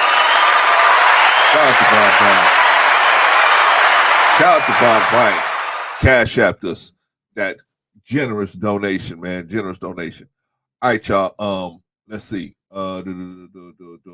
Anybody else? We inching our way there, right? We're like the 78 Steelers, man. Just inching our way to the goal line, man. Inching our way, right? Remember Big Franco Harris? Von Eric, you don't remember Big Franco Harris. Big Franco Harris come through there, bop, bop, bop, bop, bop, bop, bop, right? The 78 Steelers was, whew. Then you had Lynn Swan on one side, and you had Swanee on one side, and you had Starworth on the other side. Oh man, the Steelers could get you. Or then you had Bradshaw. They could get you all kind of different ways, man. They had Franco Harris he make the bus look like a little car, right? Franco Harris just bust through all them holes, man. Shout out to the 78 Steelers, man. Shout out to the Steelers, man. All right, let's see, y'all. Okay, we go. I gotta move on, man, because like I said, y'all, I got some people in the back, and we got to get moving, y'all. And then I got another stream I think I need to be getting ready for. Okay. Who did what? We're gonna do the rundown, y'all. Okay, let's start with the most valuable people. The most valuable people is the chat, of course. The chat is where it's at. The chat is where it's at. Thank y'all. Y'all ride with us every day. Every time we come to the mound, we step up to the plate. Y'all ride with us, man. We appreciate y'all. And y'all make sure that the news gets out, that we are giving away these backpacks and things. We appreciate y'all, man. Y'all do so much. Our regulars, man, everybody that's out there. Shout out to everybody, all of you guys in the chat, man. Chat is where it's at. Your guys' reputation preceding you, and that is why we don't have the riffraff over here, because they know I ain't gonna stand for it. They know y'all ain't gonna stand for it. They know we as a group we not gonna stand for it, man. We are solid as a rock. We not gonna if y'all kick somebody out, I'm on y'all side. I don't care what they say, right? I'm on y'all side. I ain't gonna never say, well, they messed up. Never. I'm gonna say, hey, if you did something, because my people throw you out, you did something for them to throw you out, right? Believe me, I've had a couple come to me and say, why did I get kicked out? I said, I don't know, but if they threw you out, you was acting fugazi some kind of way. All right, y'all. Shout out to the chat. Very, very, very strong performance. Very, very strong performance. Very, very strong performance. We will make it. Oh yeah, Vaughn. You know what? The hardest, Vaughn, was the first $300 or $400. That was the hardest money to get, man. But after we got that, I think we just started rolling, man. Everybody just started wanting to participate. So we're gonna get it. I'm sure, we're gonna get it. We're gonna get it. We might even do one this weekend, man. We might have to go all in this weekend, Vaughn. If you're available. I might have to go all in this weekend. All right, y'all. Let's get to the people that was on the stage, y'all. Let's get to the stage. Okay. First one on the stage we want to talk about is the Black Man Unfiltered. What do y'all think about the Black Man Unfiltered? Black Man Unfiltered came through. I mean, he stood his ground. Brett Favre ain't, going nowhere. Brett Favre ain't doing no time. I don't believe that. I believe that he's not going to do the bulk of it. He's not going to get hit the hardest, but he's definitely going to get something. He's going to get played down to something, 6 months, 8 months, something like that. He's going to do some time because if the feds charge him, he's going to do some time. Now I'm starting to lean towards what Von Erich is saying. Maybe they might try to figure some kind of crazy situation out where they can wait it long and they can wait it out until the people forget about it and then just let it go. Maybe somebody switches office, right? Nobody wants to be the person that put Brett Favre in jail in Mississippi. So maybe they'll try to switch it and make. I'm gonna leave it to this other person, right? I'll let the other person press those charges, right? Anyway, but shout out to Black Man Unfiltered. You know what I mean? He came over, he did his thing. So I give him a strong performance. I give him a strong performance. Give him a strong performance. Shout out to him. What about Brother Rico? Brother Rico came through.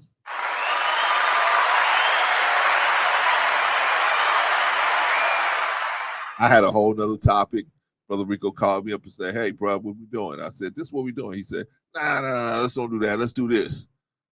And then, he gets cut. They have a real bad. He told me before, man, they're having real bad weather out there in Maryland. So, anyway, but where he's at least, they're having real bad. So maybe he got caught up in the internet situation. Who knows? But anyway, I'm not paying Rico, so Rico leave when he want to leave, right?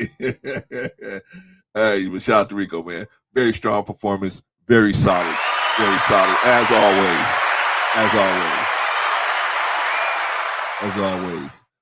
What about Brother Marcus? What about Brother Marcus? Very solid, man. Marcus is very solid, man.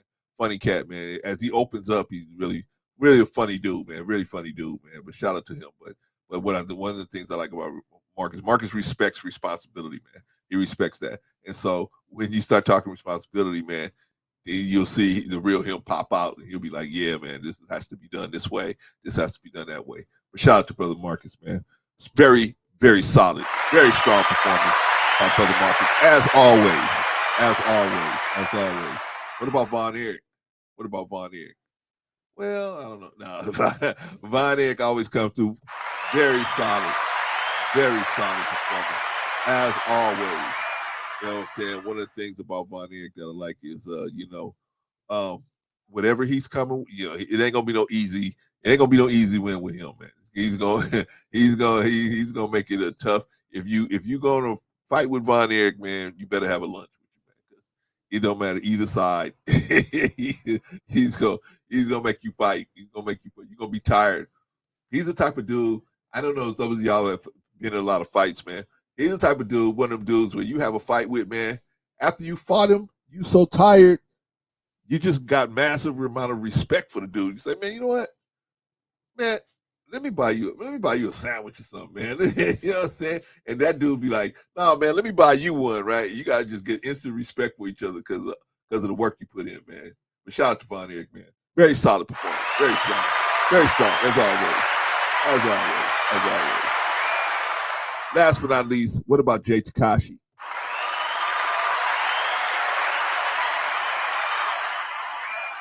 What about Jay Takashi, man? Jay Takashi comes in, you know what I'm saying? And he brings that young man swagger to the game. And, he breaks it down, for the young men.